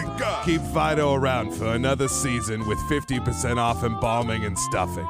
And from all of us here at Surplus Meat Exchange and Taxidermy, happy holidays. When you need some meat, but you're in a hurry, call Surplus Meat Exchange and Taxidermy. Not licensed in 49 states. When Least Haunted started 4 years ago in 2020, Cody and Garth had no way of knowing just how expansive and extensive the podcast would become, nor could they suspect the fun and loving global community that would grow, yes, like peas, around the show. If you would like to become a part of the Least Haunted world and universe, then I, Orson Welles, urge you not to hesitate a moment longer and go to patreon.com/leasthaunted to become a supporter of the show. With Patreon, you can have the satisfaction that you are contributing to the crafting of this fine artisanal show, and in doing so, you can get any number of patron bonuses and benefits. From merch to bonus content to getting your name featured in a Garth's Corner theme song, it's all mere dollars away. Also, you could become a member of the exclusive Monster Squadron and get access to the monthly video hangout on the Monster Squadron Discord channel. Speaking of Discord, it is now the best way to join in on the Least Haunted fun with fellow fans and listeners. Want to contribute to Garth's moniker? Discord is the place. Or do you want to share a spooky check regarding strange happenings in your home? Discord is the place. Share pictures of your pets, memes, discuss the latest episodes, and more. Discord is the place. Least Haunted looks fondly back at 4 years of podcast excellence and look forward to many more to come. We are so grateful to all of our fans, supporters, relations, well-wishers, and patrons. Come join us, won't you? Together, the only thing that will be haunted is all of us.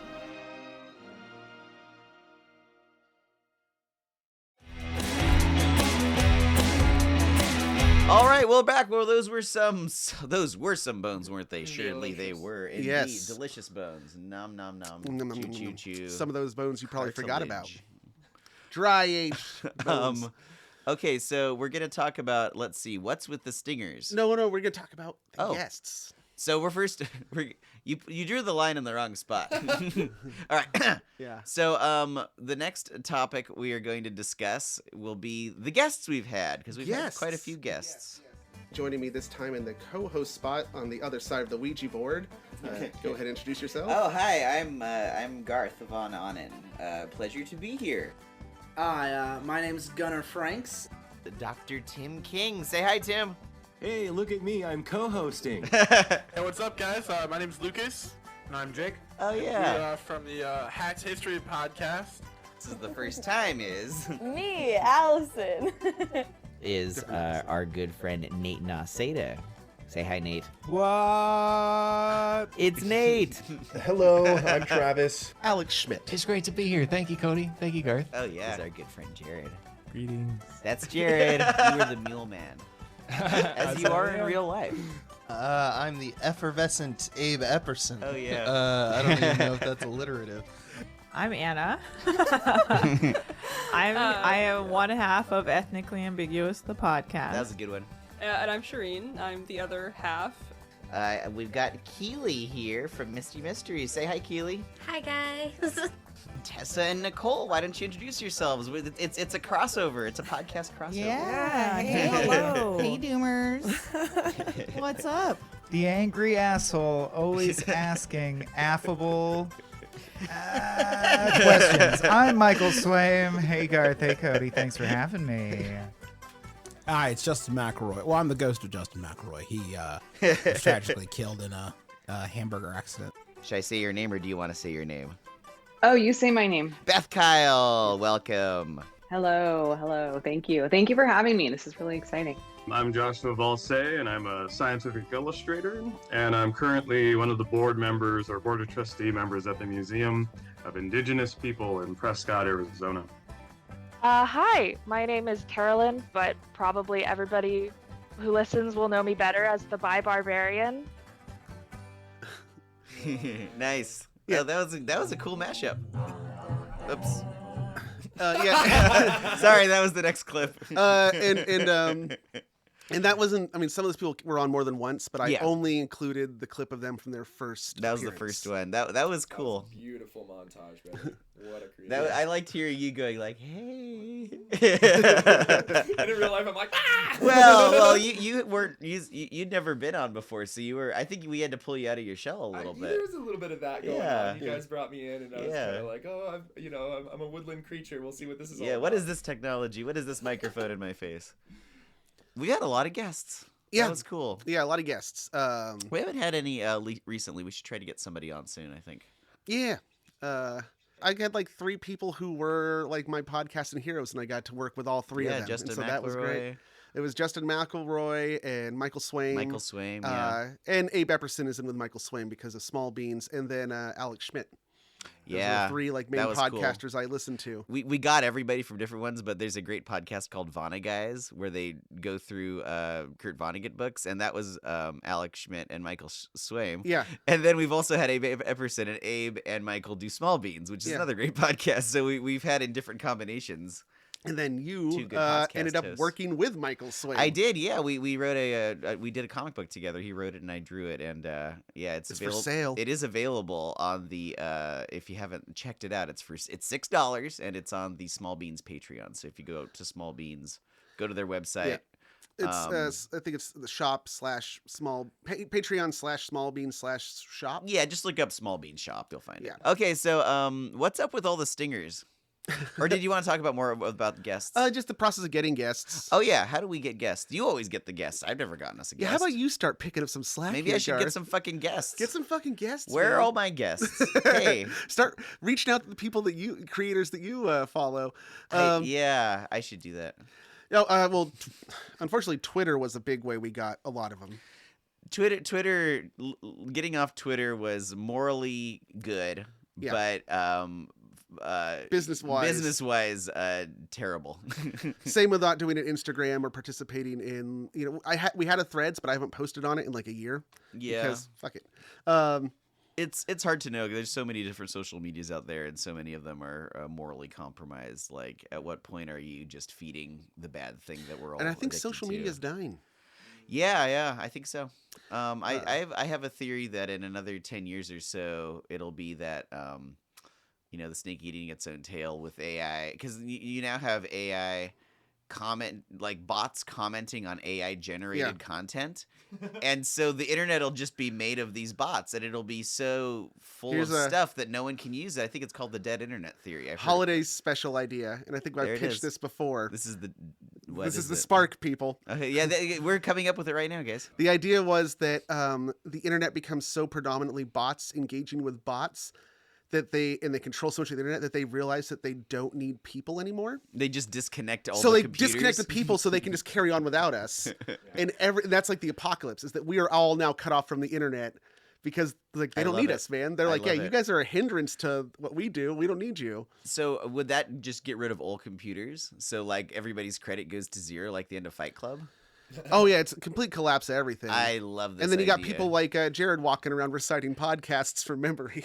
Maybe that's how the show ends. Actually, that's probably the eventual end of this show. I think that is all right. So we basically right before your eyes that we just created the next special. That's the whole thing. Not to be the end of the show. No, not the end of our show. I would always say like if we did a hypothetical Least Haunted finally ends someday. Oh, the Least Haunted final ending. The only way it could end is that like if the world ends, basically. I like that. With an apocalypse. On a windy mountain whispering poems. Just say it like it would end with you on a mountain whispering poems.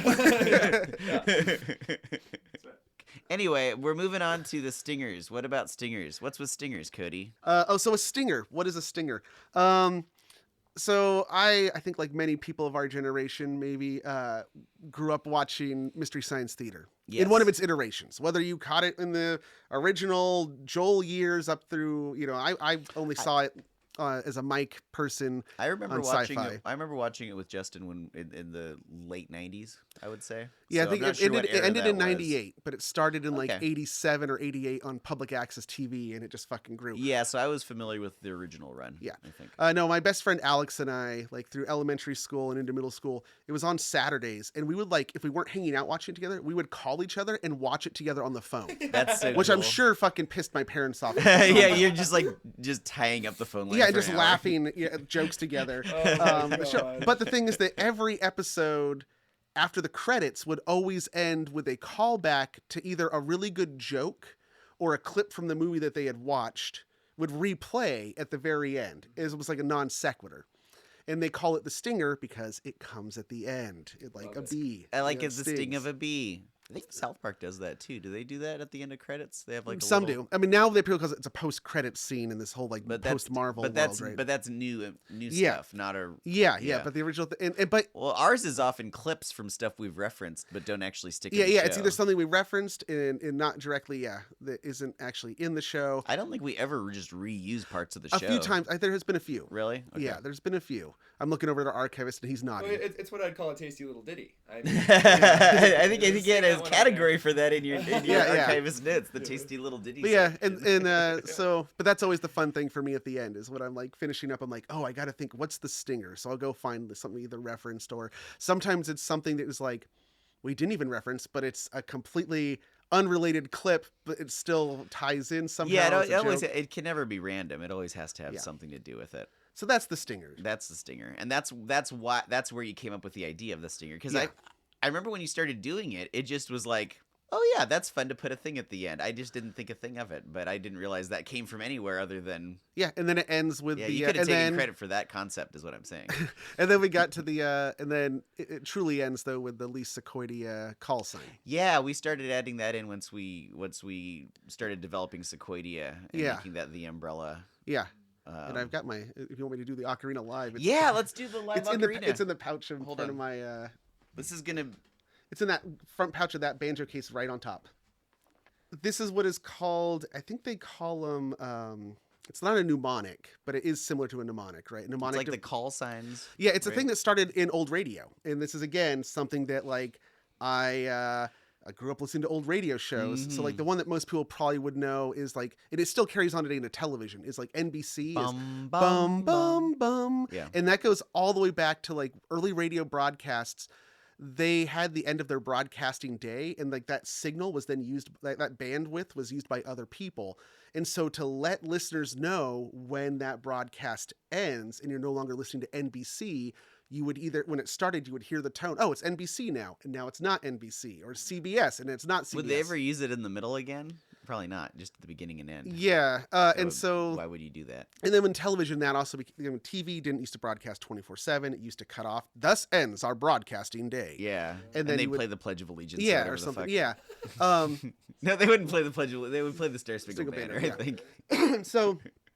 as we're going into Sequoidea, I'm like, oh, we need something kind of like that. And so, yeah, and I was diddling around with I'm like learning the ocarina a little bit. So I got my little ocarina of time ocarina, and it's just a. All right, so wait. This has been a Sequoidea production. The Least Haunted Podcast is a production of Sequoidea Sequoidea Productions LLC. And I think, do I say the line? I don't say the line anymore about being filmed in front of a dead studio audience. Oh, did you take that out? I think it's in there. No, it's in there. It's in there. Yeah. Yeah, because it's not live. Anyway, and then you get the.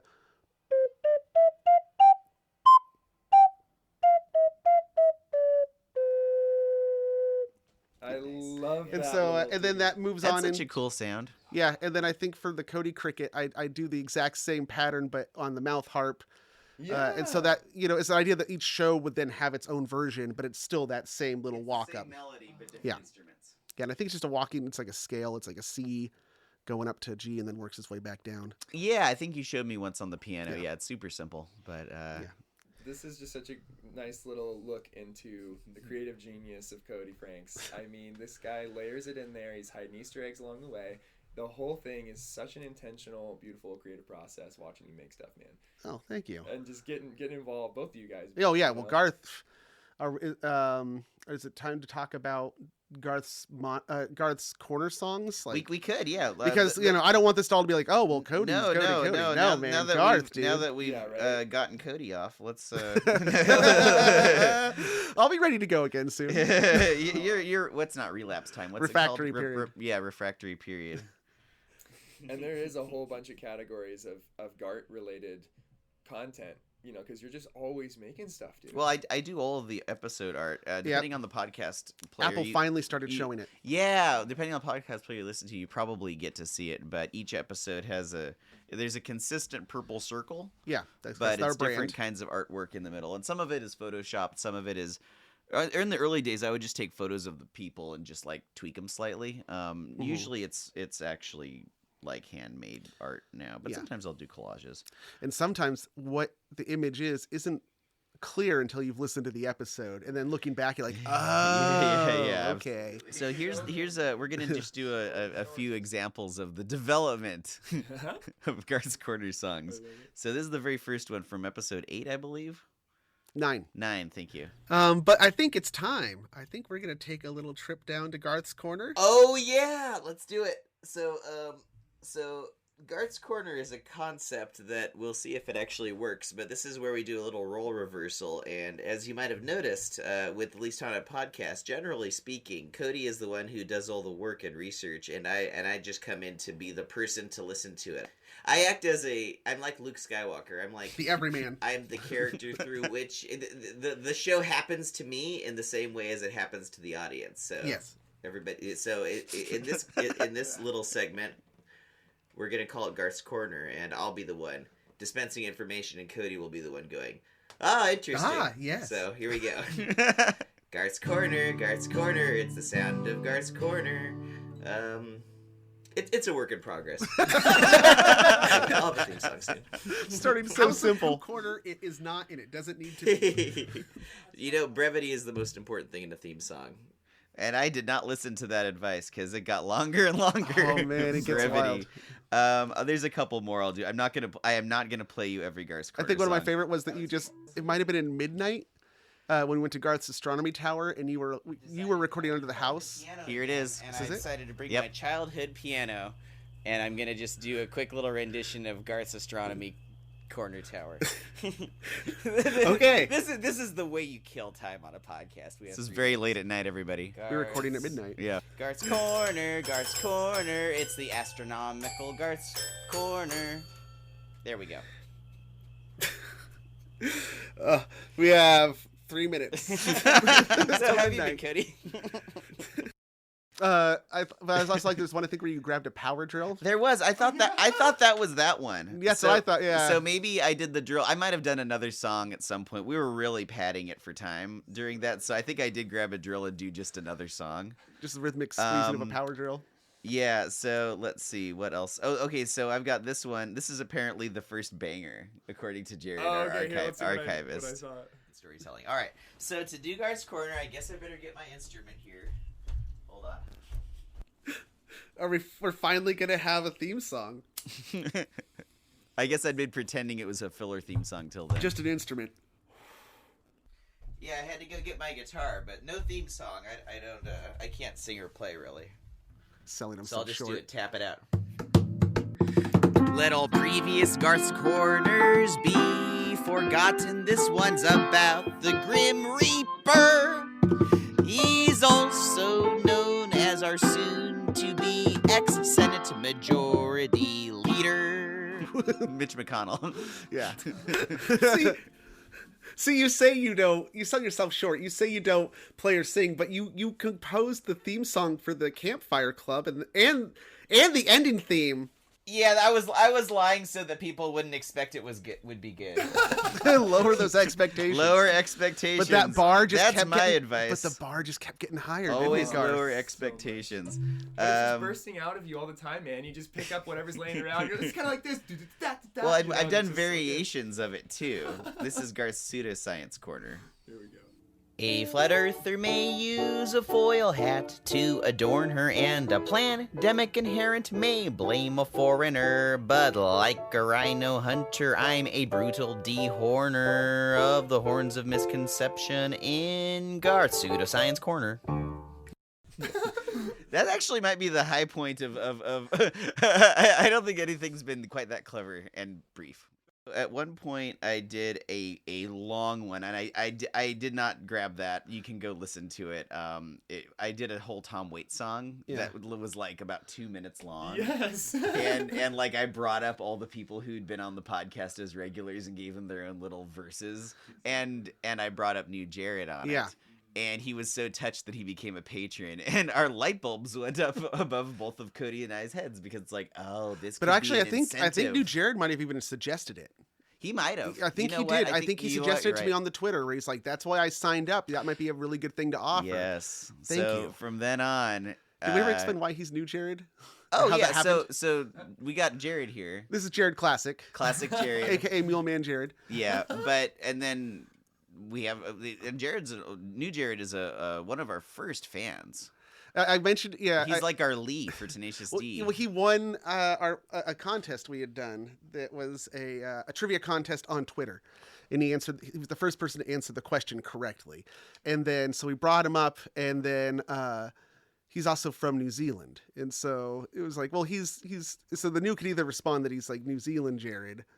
Or he's the new Jared, but he's also Jared the new Jared, from New Zealand, compared to. And it was also confusing because I did a big trip to New Zealand. And a lot of people associate me here as that guy who went out there. Yeah. So we had to come up with something very.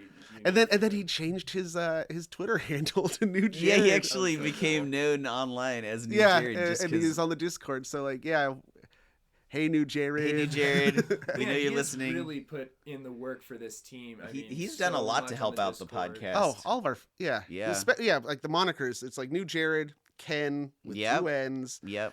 Lord Havelock. Well, then also Lord Havelock and by Barbarian stepping up and offering to be. They were the Declavian. They're moderator. Well, they're also the moderators on the Discord. I couldn't run the Discord without them. Mm-hmm. We'll get into more about thanking all of our fans after, but we're in the middle of songs. All right, I'm almost done with the Garth's Corner songs. I promise. That's fine. This is the most self-indulgent I'm going to get on this. This is one of my favorites. So this is one that well, here I'll just talk about it when I'm done with it. All right, here we go. My yerba mate's got warm. I wonder if Garth is about to corner me. He's cornered us a dozen times now with music parody. And even if he can't hit all the notes and he's not really singing on key or even with the tempo of the song, he's just gonna keep trying, and then he'll probably read to us from Wikipedia. It's been a long time since we've entered Garth's Corner. Many episodes, I think. President didn't try to do the rap. No, I was just doing the easy part. I'm not gonna start. Yeah. Stan. Well, that's the thing is that the parodies though. That's I was doing mostly parodies still. I was not doing original songs. Even in addition to the Garth's Corner parodies, there's other parodies that you and I have done for the show. Like the first one, I think when you did "They Might Be Hoaxes," and you did at the end of the "They Might Be Giants" at the end of the tour. At the end of the tour. The end of the tour. Yeah, and it was fucking great. Oh, thanks, man. And then that's one of my favorite songs of theirs. So. Yeah, and then we also did together a parody. We did La Llorona. Yeah, La Llorona was fun, but that's not a. That was a parody. That was our version of a traditional song. Yeah. So the Mothman one. It was the bird of the moth of the man. I forgot about that. I did the bee of the bird of the moth by They Might Be Giants, yes. But I rewrote it, and so it was all about the Mothman, but he's really a bird. So I have in fact performed. I think I did a Garth's Corner song once when we had a guest. I'm not sure if I'll ever do it again. I don't know. Who was the guest? Do you have it? Yeah, I got it right here. This was from Gin and Juice. This was ethnically ambiguous. Yes. Yeah, and I was kind of nervous about it because I don't know these ladies, and like, here I'm gonna do like a song. I'm not. Yeah. Anyway, here it is. So since we have guests, I'll explain. I usually try to write an original song for each of my corners. We'll see how this goes. I'm not sure if I got the chords right, but hopefully it's funny. It's very short. Don't worry. Can't wait. If you wanna be with me, baby, there's a place we can start. It's called Garth's Corner. We're gonna learn about gin in art. Okay, that was it. That's part of Genie in a Thank bottle. you. Clap, clap, clap, clap, clap. They were nice about it. It's kind of part of your style to like do that same, like They Might Be Giants, cram as much as you can in, and then just throw it away at the end. I do like to, because Garth really, likes lyrics. I like Lots of lyrics, and I also, it's a lot to ask, like, oh, you're listening to a podcast to be two people talking. Now you're going to hear somebody think that they can make a song, and it's like, it can really overstay its welcome if it goes too long. And I have done some long Garth's Corner songs, but I do try to keep it really quick if I can. I think the people love it. Oh, I think so too, but it's just, I'm not a natural, as much as I'm comfortable talking like on the podcast, I'm not like a natural performer in that way, and I'm sometimes kind of like, do they really want to be listening to this? So that's sort of my approach whenever I make a Garth's Corner song. No, it's so creative, and then you don't take yourself too seriously, so you can kind of just be like, Yeah, I really wouldn't want people. I wouldn't want people to think that I think I'm really good at this. Like, that's what I'm trying to say. So, and in that vein, I'll end this section with a really bad outro that I did because I didn't plan it. Oh my god. Oh. Anyway, that was Garth's Corner. But bump. I should probably. That was such an expansive intro. I need to do an outro. Hold on. Okay. This was Garth's Corner. See, that's what happens when I don't actually practice. Yeah, that was. The slide guitar. Skip that part. Skip that part. Garth's Corner.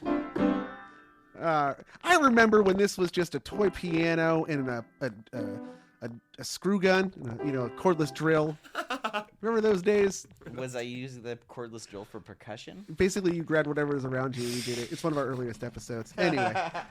So even back then, you were reminding me about stuff I'd forgotten, and that was like 3 years ago. Is that too early to jump to your say, memory problems? We can do it in any order. So yeah, that is a recurring joke in the show. There's two themes among you guys that have been consistent. That's just part of your character, your persona. This is where I amp up. I mostly myself on this, but I do amp up a little bit the fact that I don't remember anything that has been said in previous episodes. Because you're the candid man, Yeah, well, and it gets me off the hook for having to be expected to remember all this stuff. Because Cody just has so much. And, like, I listen to the episode, but I'm also in it, so I'm not totally listening like a listener would. In fact, a lot of the time when I re-listen to episodes, I'll realize that there was a bunch of stuff that you said that, like, I wasn't paying attention to at the time because I was thinking about what I was going to say. And, like, it fills in the gaps of something that I then asked you about later. It's like, if I'd just been paying attention to Cody, I wouldn't have to, like... God damn it. I suspected that was going on. Because, seriously, I start to second guess myself. Like, am I doing a really bad job of presenting this information? Because if Garth can't follow what I'm saying, then I am doing a really bad job. No, it's my fault. So no. So what is the third party objective person? I think it's really fun because it creates this like kind of tension, and then it's character development is what it is, and it's part of this sort of persona you guys have. And so for Garth, your cute little idiom is like, What did that happen? Like, I don't remember this. And so we started calling it the goldfish memory. Yes. Within the notes, and then for Cody there was a number of times that showed up where things would start to get really emotionally, deep and kind of dark and Garth would be like, well, let's go there. We're friends. I'm here for you. Let's explore this some more. And Cody would just take a total left and be like, well, anyways, and just completely derail from going there. I think a lot of the time that's just to speed up the process, not because you're uncomfortable. But it is funny imagining that you have all these issues that have been unaddressed. Oh, I do. It's not a bit.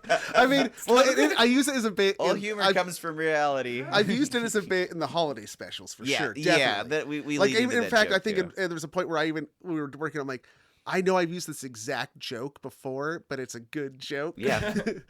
We can keep using the same joke. But in other things, like, no, man, I really, I do kind of have like that ability to, I do have some really deep, dark shit that like, I have in there, but I'm very easy at, it's very easy for me just to kind of flip the switch off and be like, meh. It's totally. okay. Like, I can cope. I got it. Yeah, it's fine. Whatever. internalize. All right.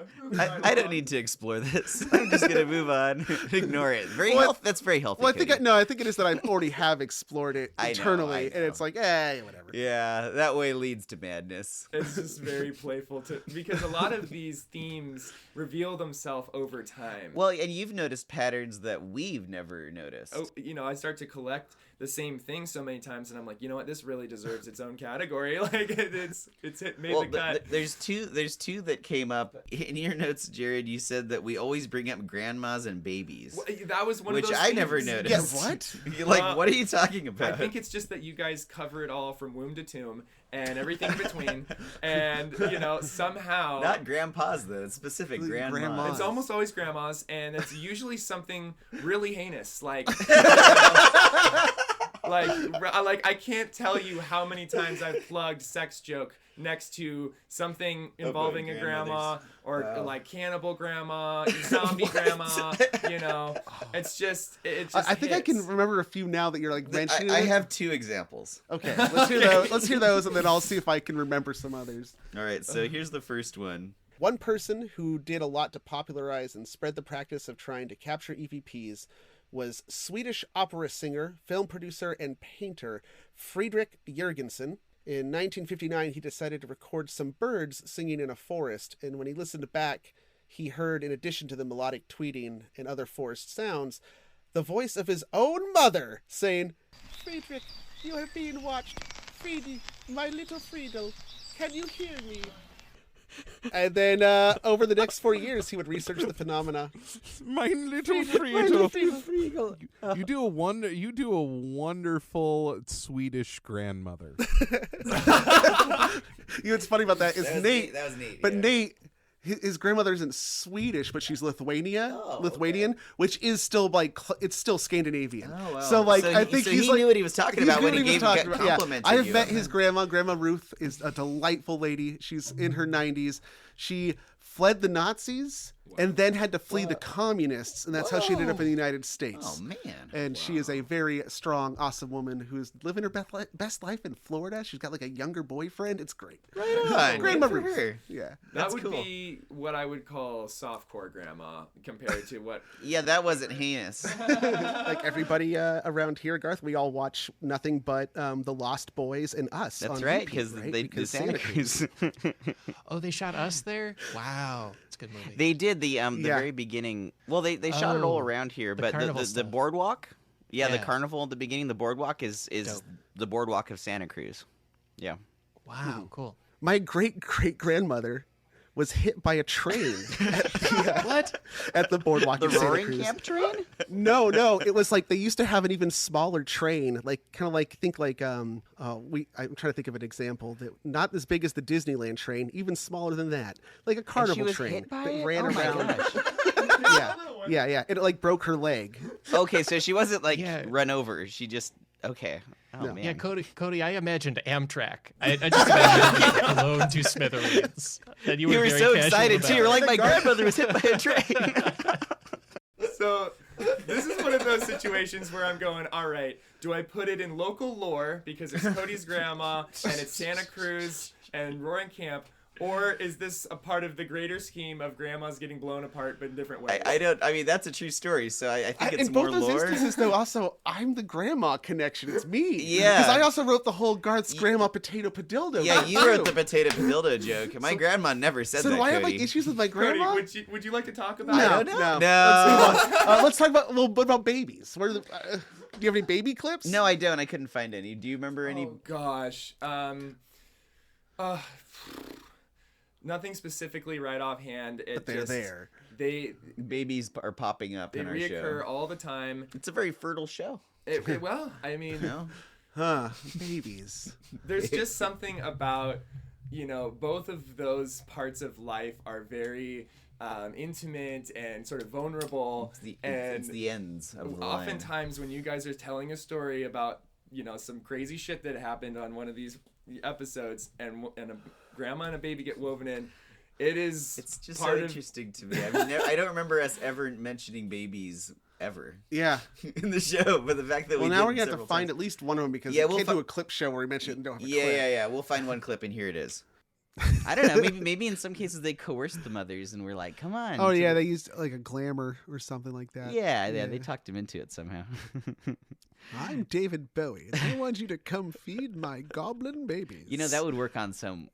There's a portion of people out there who would jump at that opportunity. I might even be telling David Bowie. David Bowie. Okay. As the world falls down, yes, please, let's go to the ball, the masquerade ball. Yeah, okay, I guess we did show babies. We mentioned babies once. I mean, I can remember the mud babies coming out of the ground when that clip we played earlier. That was the soundscape. Yeah. From but they're tall mud babies made of hairy. Hairy little mud babies. But I don't remember. I don't remember any other babies. Oh my gosh. Evil babies. But then that also brings us to you guys want to talk about glued and screwed, hips and nips. Those are like little bits that are come up reoccurring as well. Yeah, that's another one. That's Cody. Well, glued and screwed is a thing that gets said in the Tale of the Ghostly Town. And I don't remember this at all. Okay, so in the plot of the episode, remember we're in that house. Are we like screwing things because we're stuck? We're stuck in the house and it's all locked up and we can't get out. Yeah. And then we realize that the whole thing has been like hermetically sealed. Because like, what about a window? And I said they're glued and screwed shut. And then you go, glued and screwed? Yeah. Guys, did you see the windows? Oh God, no. Why? They're glued and screwed shut. What? Glued and screwed? Well, it might be silicone caulking, actually. Did you write that? You wrote that whole thing. And it's because glued and screwed is something that a carpenter friend of my dad's had said to me once. Which was that... Like it's redundant? Yeah, well, it's like, I want to build this wooden camper for my pickup. And Garth, you've helped me do the yeah, we actually made a little 3D... Yeah, we have the plans and the cut have list a and everything. But, lumber's really expensive. But when I was showing the plans to this friend of my dad's who is a cabinet maker, because he's like, well, I was telling him what I was doing. He's like, well, essentially, you're just building like a really big cabinet, you know? And it's like, yeah, okay. And so I'm showing him the plans. I'm like, so would this work? He goes, oh, yeah. Once you put it all together, and once it's all glued and screwed, it's not going anywhere. And I was like, oh, glued and then screwed. So it's like making it double safe. Okay, yeah, that sounds great. And so then like when I'm just trying to like illustrate like, oh, no, there's no way we're getting out of this. Well, it's glued and screwed. That's not going anywhere. It's glued and screwed. Well, and it becomes like an alley-oop bit between you guys multiple times where you'll be like glued and screwed and you're like glued and screwed. And it's just in the like show? Because I know we do it in real life. Well, no, that's the thing. I can't remember. I can't distinguish between the show and real life. I have a hard time with that as well, to be honest with you. And I can't recall, this is one of those bits that I adore, and I can't recall if it comes up on the show, but it's definitely been said with you guys when we're hanging out, where Cody's describing his mind palace and how he categorizes all this content and all these references in his brain.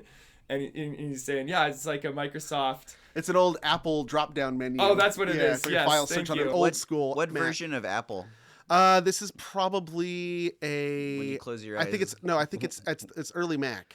Okay, so you're on the operating system we used in like middle school. Yeah, I think it's either my grandpa had where you would click it and go, oh no, no. There were other sounds. Kid Picks, yeah. Yeah, Kid Picks. Oh no. Yeah. Yeah, and it was a power. It might be a PowerBook 5300, 1996 or 7. I like how specific your mind palace is, and that's the exact operating system you use. Well, so it's a cabin full of shit, but then in the cabin there's a very nice wood desk. Like so you don't. Desk. It's not like books on a shelf in the cabin. Well, there's books on shelves, but but that's all out there. But to find it again, I go down to my nice little desk, and at the desk is the PowerBook 5300. And I sit down and I look at its display with all like 820 colors. And then I like go through and scroll down and open files, and I look for it. And that's how you organize your thoughts. So it's very well organized and executed. And then Garth jumps in. He goes, yeah, when I think about it, my mind palace is kind of like the treehouse in Stand By Me, and there's little post-it notes all over the wall, but the windows are open and it's windy outside. A post-it notes in a treehouse in the wind. That's my mind palace. It's all there. It's all there. You just gotta find it. Yeah. Oh, then you wanted. I like how you added Stand By Me. I don't think I've ever seen Stand By Me. Oh, really? Yeah. Oh my gosh. But whatever I described reminded you of that. Well, it was just like this, like a kid made it out of like I've never seen Stand By Me.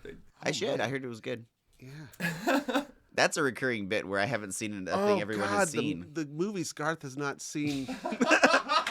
Trust me, all of my friends have had the same reaction. Yeah, well, I understand, like, because, like, no, like, you like grew up off the grid in a true hippie off the grid house, like. Yeah. Yeah. We didn't have a TV or anything growing up. Yeah, so. Although I did have one here at my grandfather's house, so I did watch cartoons, but we didn't. Yeah, I missed out on a lot of the media our generation consumed. And then later, there's just movies that seem like that's so something that is Garth.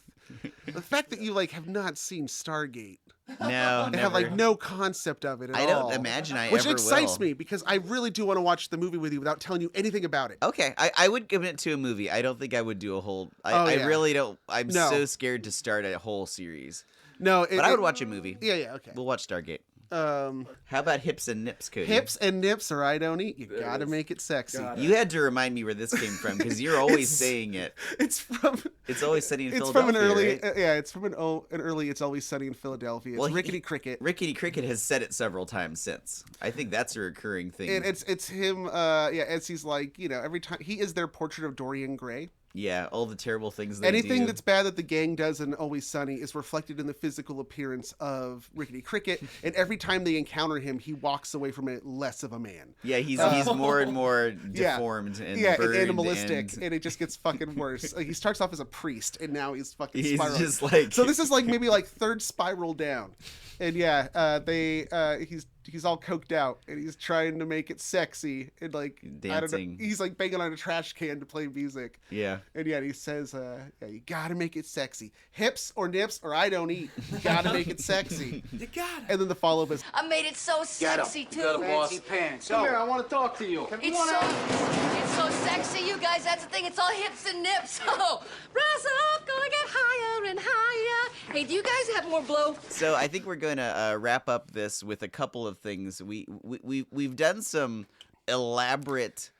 Well, we did an elaborate prank, and we also did some hidden lost content and stuff like that. So we're going to talk about. I think the first thing we should talk about is the cookie show. The cookie show. So what was that all about? This came out of Twitter. See, again, the stuff that we used to like. Twitter used to be a very useful. You know, though, if we were still on Twitter, I kind of doubt Twitter's getting the engagement it did. So I don't know that it would. Yeah, be and as we'd probably just be getting now. a bunch of fucking neo Nazis and shit. So yeah, you'd be battling the neo Nazis. Yeah. That's a waste of time. So there was a listener who started engaging, who they had two handles on there. It was Panic at the Bistro. Oh yeah, but they also went by Pajamas Elephant. That's the same person? Same person. Oh yeah, yeah, I remember them. Mm-hmm. And so they were explaining that, like, they listen to our show. They were the chef in Portland, right? Yeah, they worked in a kitchen in Portland. That's and right. During the night shift at this kitchen, or, like, evening, the manager would play our show on the Bluetooth speaker for the kitchen crew. That's such an amazing thing to not play music, but to actually play a spoken word podcast. And to force everybody to listen to your podcast. Well, did they like it? Well, they did, because that's how they started listening to our show, and they engaged me on Twitter because, like, oh, hey, that's how I found your show. And so then, like, just chatting, it was like, well, what's your manager's name? And their name was Cookie, which is just really bizarre. And somehow I just had this idea because I wanted to talk about the Truman Show delusion. Right. Yeah. And I'm like, wouldn't it be funny? I mean, but this could have broke real bad. Like, this really, like, in hindsight. We're basically gaslighting. Yeah. Or fucking with a stranger who we know listens to the podcast who doesn't know that we know that they listen to the podcast. And so, like I said, this, like, really, like, I would not do something this unethical again. Oh, I would. I thought it was great. Well, I mean, like I said, it really could have broke bad if this is somebody who already had, like, mental issues. We were trusting that this person's friend. And I actually did, and I asked before we did it. I'm like, hey, before I do this person, to your knowledge, does Cookie have any, like, medically treated mental issues? Are they on any medication? I do not want to provoke a schizophrenic. Yeah, I don't want to trigger anybody's, problems. But yeah, because that's just mean. Well, yeah, no, that's not cool. And they're like, no, it's all good. It was like, okay, so feed me some details about Cookie. And they're like, okay, well, Cookie is about to move with their girlfriend or wife. I can't remember. I think girlfriend. They had just gotten married or were about to get married. They're about to have a baby. Oh, they okay. had just told everybody that they were, like, pregnant. Babies. Yeah, so it was like, that was like, but he was still kind of like, it was hush hush, but not really. So I was like, okay, like to the point where it's okay that we had said something. I hope so. It's just broadcasting. Well, it's like, I know, I think it's like that he had just told people. Oh, okay, because now the whole kitchen knows because they're going to hear the episode. And then I was like, okay, I need more details. Like, what are the things they're into? And I'm like, oh, well, they're like always taking pictures of their food for Instagram. They skateboard to work. Got it. And then the other thing was that they had admitted like that on 2 separate occasions they had fallen asleep on a toilet. Wow. Right? And like that was like a common thing known in the crew that like people knew about Cookie. And so I was like, okay, that's perfect. We came up with a hypothetical fan. Yeah. And I as casually as possible in the episode, we're like, oh yeah, we'll just imagine a fan. We'll name him Cookie, and Cookie does this and that. And well, yeah, it's like, well, I was like, well, they work at a kitchen. Obviously, they're Cookie, right? Yeah. Okay, yeah, that makes sense. And then we just started like throwing things out, like, well, let's just like as we random. invent this made up character. Yeah, this made up character, and just start. And so the whole goal was that I wanted Cookie to be listening. It's like, wait, are they talking about me? Yeah. This is really weird. It's a paranoia-inducing thing we did. Actually, it does sound kind of mean. So but then we know we sent them shirts. So what was the reaction? What was Cookie's? Oh, just really surprised, shocked, and but then like excited did and touched, Cookie go through an emotional roller coaster of wondering what's going on, or was it kind of obvious? Do you think? I don't. Cookie, reach out to us because I'd love to hear. You can be a guest on the podcast. I'd be really interested to hear the story of you listening to that episode. Yeah, and how that went down. Then the other thing was I found out what restaurant it was, and at that time I thought I was going to be in the area. That would have been cool. And so I thought it'd be really hilarious to time it to like when the show released to then either me walk in or get other people to walk in wearing Least Haunted shirts. That would have been amazing. And it would even like add another level. You're just trying to break this guy's brain. Look, I told you, deep down there's some real dark shit going on, okay? I love it. An evil genius lurks in here. But luckily, everything went well, and Cookie enjoyed so that was the Cookie show. I have a couple other odd, funny clips and bits. So here's one. Apropos of nothing, this was just really funny to me. So this happened in Sunnyvale, California, or as I like to think of it, the Shelbyville to Cupertino's Springfield. Oh my God, it totally is. Cupertino has, Apple, and Sunnyvale has like the shriveled turnip that is Yahoo. Yahoo. That's a metaphor. Yeah. Oh my gosh, I thought that was great. Let's see. And the very last one, which I forgot all about but was in your notes, and I'm so glad you found it, is the Looking Up Statistics song. This is the last clip I have, so I'm gonna play this right now. Yeah.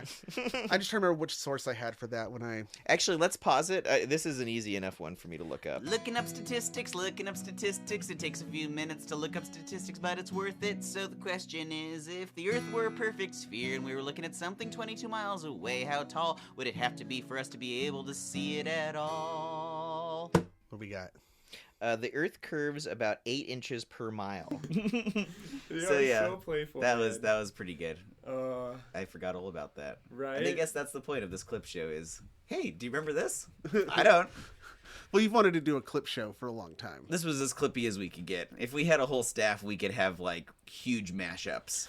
Oh yeah. But we did our best. So you wanted to know about the Lost Hidden contest? Yeah, there was a contest Cody did that no one won. You kind of set the table for it, and you're like, okay, coming up here, I'm gonna hide something, and you if told you guys are listening. Well, no, it was that. Yeah, it was that because we talked about electric voice phenomenon, and briefly also touched on backwards masking. And so there have been backwards masked messages in some of our episodes, and like New Jared found him as part of the whole top secret game we were doing. Right. Oh, yeah. But this was, I said, hidden in the previous episode. There was a clip from a TV show that was run backwards, and if anybody could find it and tell me what it was. But here's the thing: is that this is even harder because it's like a random clip from a random episode of an American show that most people like. I don't know if you watch it. Very specific. Very specific. I think my brother found it, but he still had no idea what it was from. I think he's the closest. Well, because it just sounds like blah, blah, blah, blah, blah. So did you embed this in the episode backwards? Yes. And is it audible? Yes. I mean, and even more so, this same clip has been in several episodes. No, yes. don't tell me that. It has been in other episodes. What? Mixed in, yes. I didn't know anything about this. Yeah, and you go through and edit things, and I don't think you ever really clipped with you. But how often have you done this? Probably about 4 or 5 times. Recently? No, it's been a while. Oh, okay. So yeah, because Cody always does the first edit, and we're using we share the Logic file, and you have tracks, and you can see every clip as its own thing. So I guess I never noticed. And I've used this as a stinger before. So it's like if you're listening for it, it's right there. It's like the gorilla walking through the room. Right, it's just like that. Like if you're listening for or it, a polar bear in a porno theater. Or a I had that clip and it ended up not using it. The polar bear. That was a good point. Okay, well, I'll have to put this in post because it's not coming up. I mean, Okay. it is, but it's just not loading. And I think I dumped it off the computer. All right, well, we'll play it now. Many to cow, satana. Many to cow. So wait, what is that from, Cody? It's from the show American Dad. Okay, I haven't seen And much of that. yeah, it's an episode where the son Steve is possessed by a demon. Oh, okay. Specifically possessed by like a demon baby who is the son of Satan. And and what he is saying is many to call, many to call, which apparently is taken from the Bible. Oh, okay. So I just thought it was like, oh yeah, here's somebody who's possessed speaking seemingly gibberish. So no one won this lost hidden contest. You all might have... What would they have won, Cody? God damn it, I can't remember what. I think it was just be a little like patron pack kind of type, same kind of thing. Stickers and maybe. No one won. You should have said it was something buttons. really good, like $10,000 in Least Haunted Fun I mean, there Bucks. was definitely going to be a shout out, of course, like, hey, you found the thing. But I think, like I said, the closest was probably my brother, Gunnar. Wow. He like found the thing, but he's like, I have no idea what that is. Yeah. I don't think anybody else would have been able to figure that either. But when I originally saw that episode, Allison and I thought it was just so hilarious that her and I kept yelling it at each other all the time. Like, what does that even mean? Many to go. It became a thing. So classic. Well, I think that basically wraps up all of the clipping things of this podcast fiasco. What word am I looking for? It's a podcast. It's smorgasbord. Like, like a retrospective. So as with always, these last 4 years couldn't have been possible without all of our wonderful patrons. Yes. They keep growing. Every once in a while we'll get a new one, and we have more than ever now. So. I wonder if because it's special, should I read off all the patron names? We've got a pretty nice little bouquet. That's an going these idea. Just for the special. Is a thank you to everybody. Yeah, why don't you read off every patron, not just the Monster Squadron? If it'll load up. Yeah, it's I'm been having so trouble. much fun, you guys, categorizing all of these moments. Yeah, well, thank you, Jared, for all of the amazing amount of time you spent going through all this and listing everything off. It's a pleasure, you guys. It's a pleasure being your friend. We sure appreciate it because boy, we would never do it. You've already done it. Yeah, we did it, but we would never be able to go back with a fine tooth comb like you have. So it's been amazing. Also we also have a free level on the Patreon, which is the look, free level. Well, the free level is can people list them just too. listen for free through the Patreon. They're just people who like, oh, I want to follow you here. Mm-hmm. List everybody. Everybody? Yeah. Wow, there's a bunch that I didn't. Okay. This is great. And this is not going to be alphabetical order. This is just going to be order that Patreon lists them to me. Yeah. No, I want them in alphabetical order. No. no, but. Very good. So we got Rex Risa. Wait, what was my point again? Podcast follows us. Ian, Lucas. Lucas Jagodzinski. He's from the Hack History. Hack History. Alicia Overton, Tatum, Josie Allen, Doom Generation, TJ Levenhagen. Oh, Billy's there. Tom Dahl, Chaz Bada Doom, which is Ken. That's Ken with two Chaz N's. Bada Doom, nice. Havelock. Another Jordan Ramey, but the same one. He's listening twice with two different accounts. Little double dipper. Hey, but that's our Monster Squadron, Jordan Ramey. Yeah. John Connolly. Kermit the Frog follows us. Wow. Hi ho there. The Bi Barbarian. And a hi ho to you too. Raging Krieger. There's a different Jordan Ramey, but maybe the same one. Brian Lamb, New Jared, Cheyenne Sharkey, Ben Babasuthi, Kelly I Flynn, know him. Brooke Burrows, Justin Duckham, Travis Alexander, Gunnar Franks, and Blue Roan. Well, thank you to all of our patrons, and especially Monster Squadron. But thank you, everybody, and all of you listening who don't interact in any way other than completely passively. We love all of you. Well, thank you. Yeah, we wouldn't be doing it otherwise. No, well, we might. Well, yeah. Really. But don't tell them that. Yeah, no, thank you. No, we do it for the fans. We're doing it for the fans. Yeah, we're doing it for you. Tribe. If we didn't have fans, we wouldn't be recording it. I know this whole community that we've built is just really impressive, and I'm very proud of it. And it's this last 2 weeks ago, I went down south and I got to hang out with Ken and his wife Karen. Yeah, they wined and dined you. Wined and dined me and Allison. Fun evening. Yeah, Cody was telling us about it when you got back, and you were just glowing from a wonderful trip. Went to the Whaley house, everybody. So I've already been. That's one of the locations that those other two guys went to. Well, I went and claimed it. It's ours now. I think did you put a Least Haunted sticker somewhere? It's a historical landmark, so I didn't. No, you didn't do that. No, I'm not going to deface it. But there are now. Be on the lookout. There are stickers all over the San Diego and everywhere, basically between San Diego and in the Bay Area. I was putting stickers at rest areas and stuff. Any light pole where you see a bunch of stickers, you might just find a Least Haunted sticker. Yeah, and then I got back, and then I got to actually meet By Barbarian and Havelock. Yes, they were in town, and it was such short notice. I'm so sorry I wasn't able to make it, but I couldn't get away, guys. So next time, they bought me lunch. Cool. So no, it's great, and then we have people on our Discord who are fans who have now met and traveled to visit each other, because I know that also Havelock and By Barbarian went down and they met up with Ken before. I know that I think Travis from the Hoppy Trails then got to meet Billy through our stuff, and then he flew out to the East Coast and met up with Billy, and then Billy also lives in the same town as my brother right now. And so it's like there's this whole, we're building a real good global community. So if you want to join in and be a part of the community, our Discord is probably the best way to do that still. Mm-hmm. Absolutely. So thank you, everybody. This has been 4 years, man. We started recording actually before 4.5, pandemic. Technically 4.5 from like the planning stage, because we recorded the first like few episodes in the very end of 2019. Yeah. And then we launched after COVID hit, when, that high water mark of podcasts, everybody everyone and their grandma's dog had a podcast. And their grandma's baby. And everybody and their grandma's baby. Their mom and dad, I don't know. So, but we're still here, man. There's a few of us who all started during that time who are still going. Doom Gen Pod as well. Yeah. Was just talking about this on their Discord. I got to stop and meet them. I stopped at the Doom Room. I went to the Doom Room and hung out with Nicole and got to meet her husband and did a little photo shoot inside of their recording place. So, they've got a sweet setup. I would aspire to that. Got their sticker right here. Nice. Oh, sweet. Yeah, but this is the community that we're building. Is great. You guys have been lights through the pandemic, man. Oh, Truly thank you. I mean, we all remember when.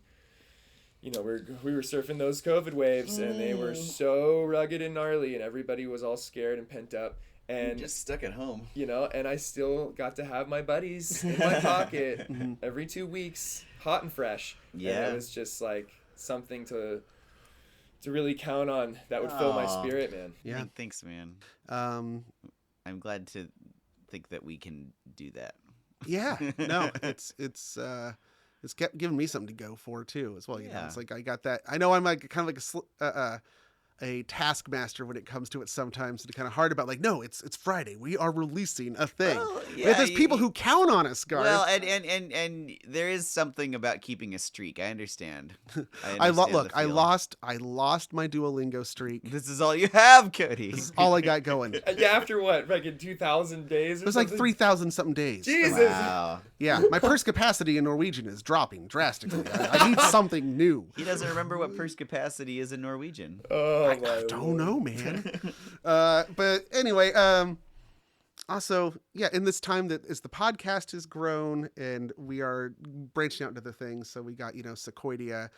Jared, you are one of the owner managers of Sequoidea, along with Travis Alexander from Hoppy Trails. That's the four of us.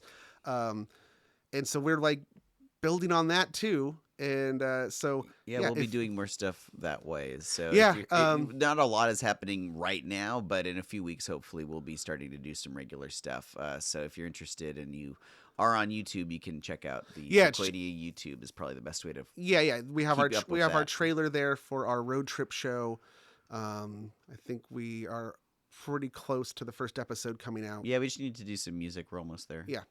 And it's hard because we're all spread out now, you know. Yeah, we live up and down the width and breadth of the coast of everywhere from between basically Monterey and the Oregon border. Yeah, Garth and I are the only two that are close by to each other. Yep. Yeah. Spreading treats and treasures all along the way. Indeed. Well, next time I think we'll have another back to form. Oh yeah, we'll do a normal episode next time. Yeah. I don't know what the topic is. You don't need to know that. Your future self knows that. Your present self isn't. That's a problem for future Cody. That's a problem for future Cody. Cody, this is Cody from the future. Fuck you, past Cody. We've all been there. All right, well, I guess until next time. Oh, yes. Until next time, the only thing that's haunted is you. Yeah. All right.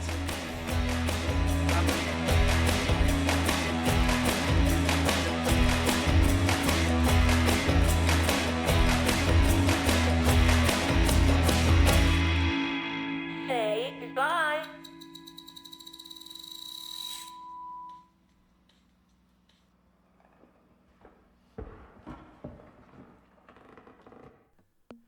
Even when your head is somewhere else, so your feet take note. Your feet take note. Even if I just fucking forgot it, your feet will still remember. They remember everything. They're like elephants.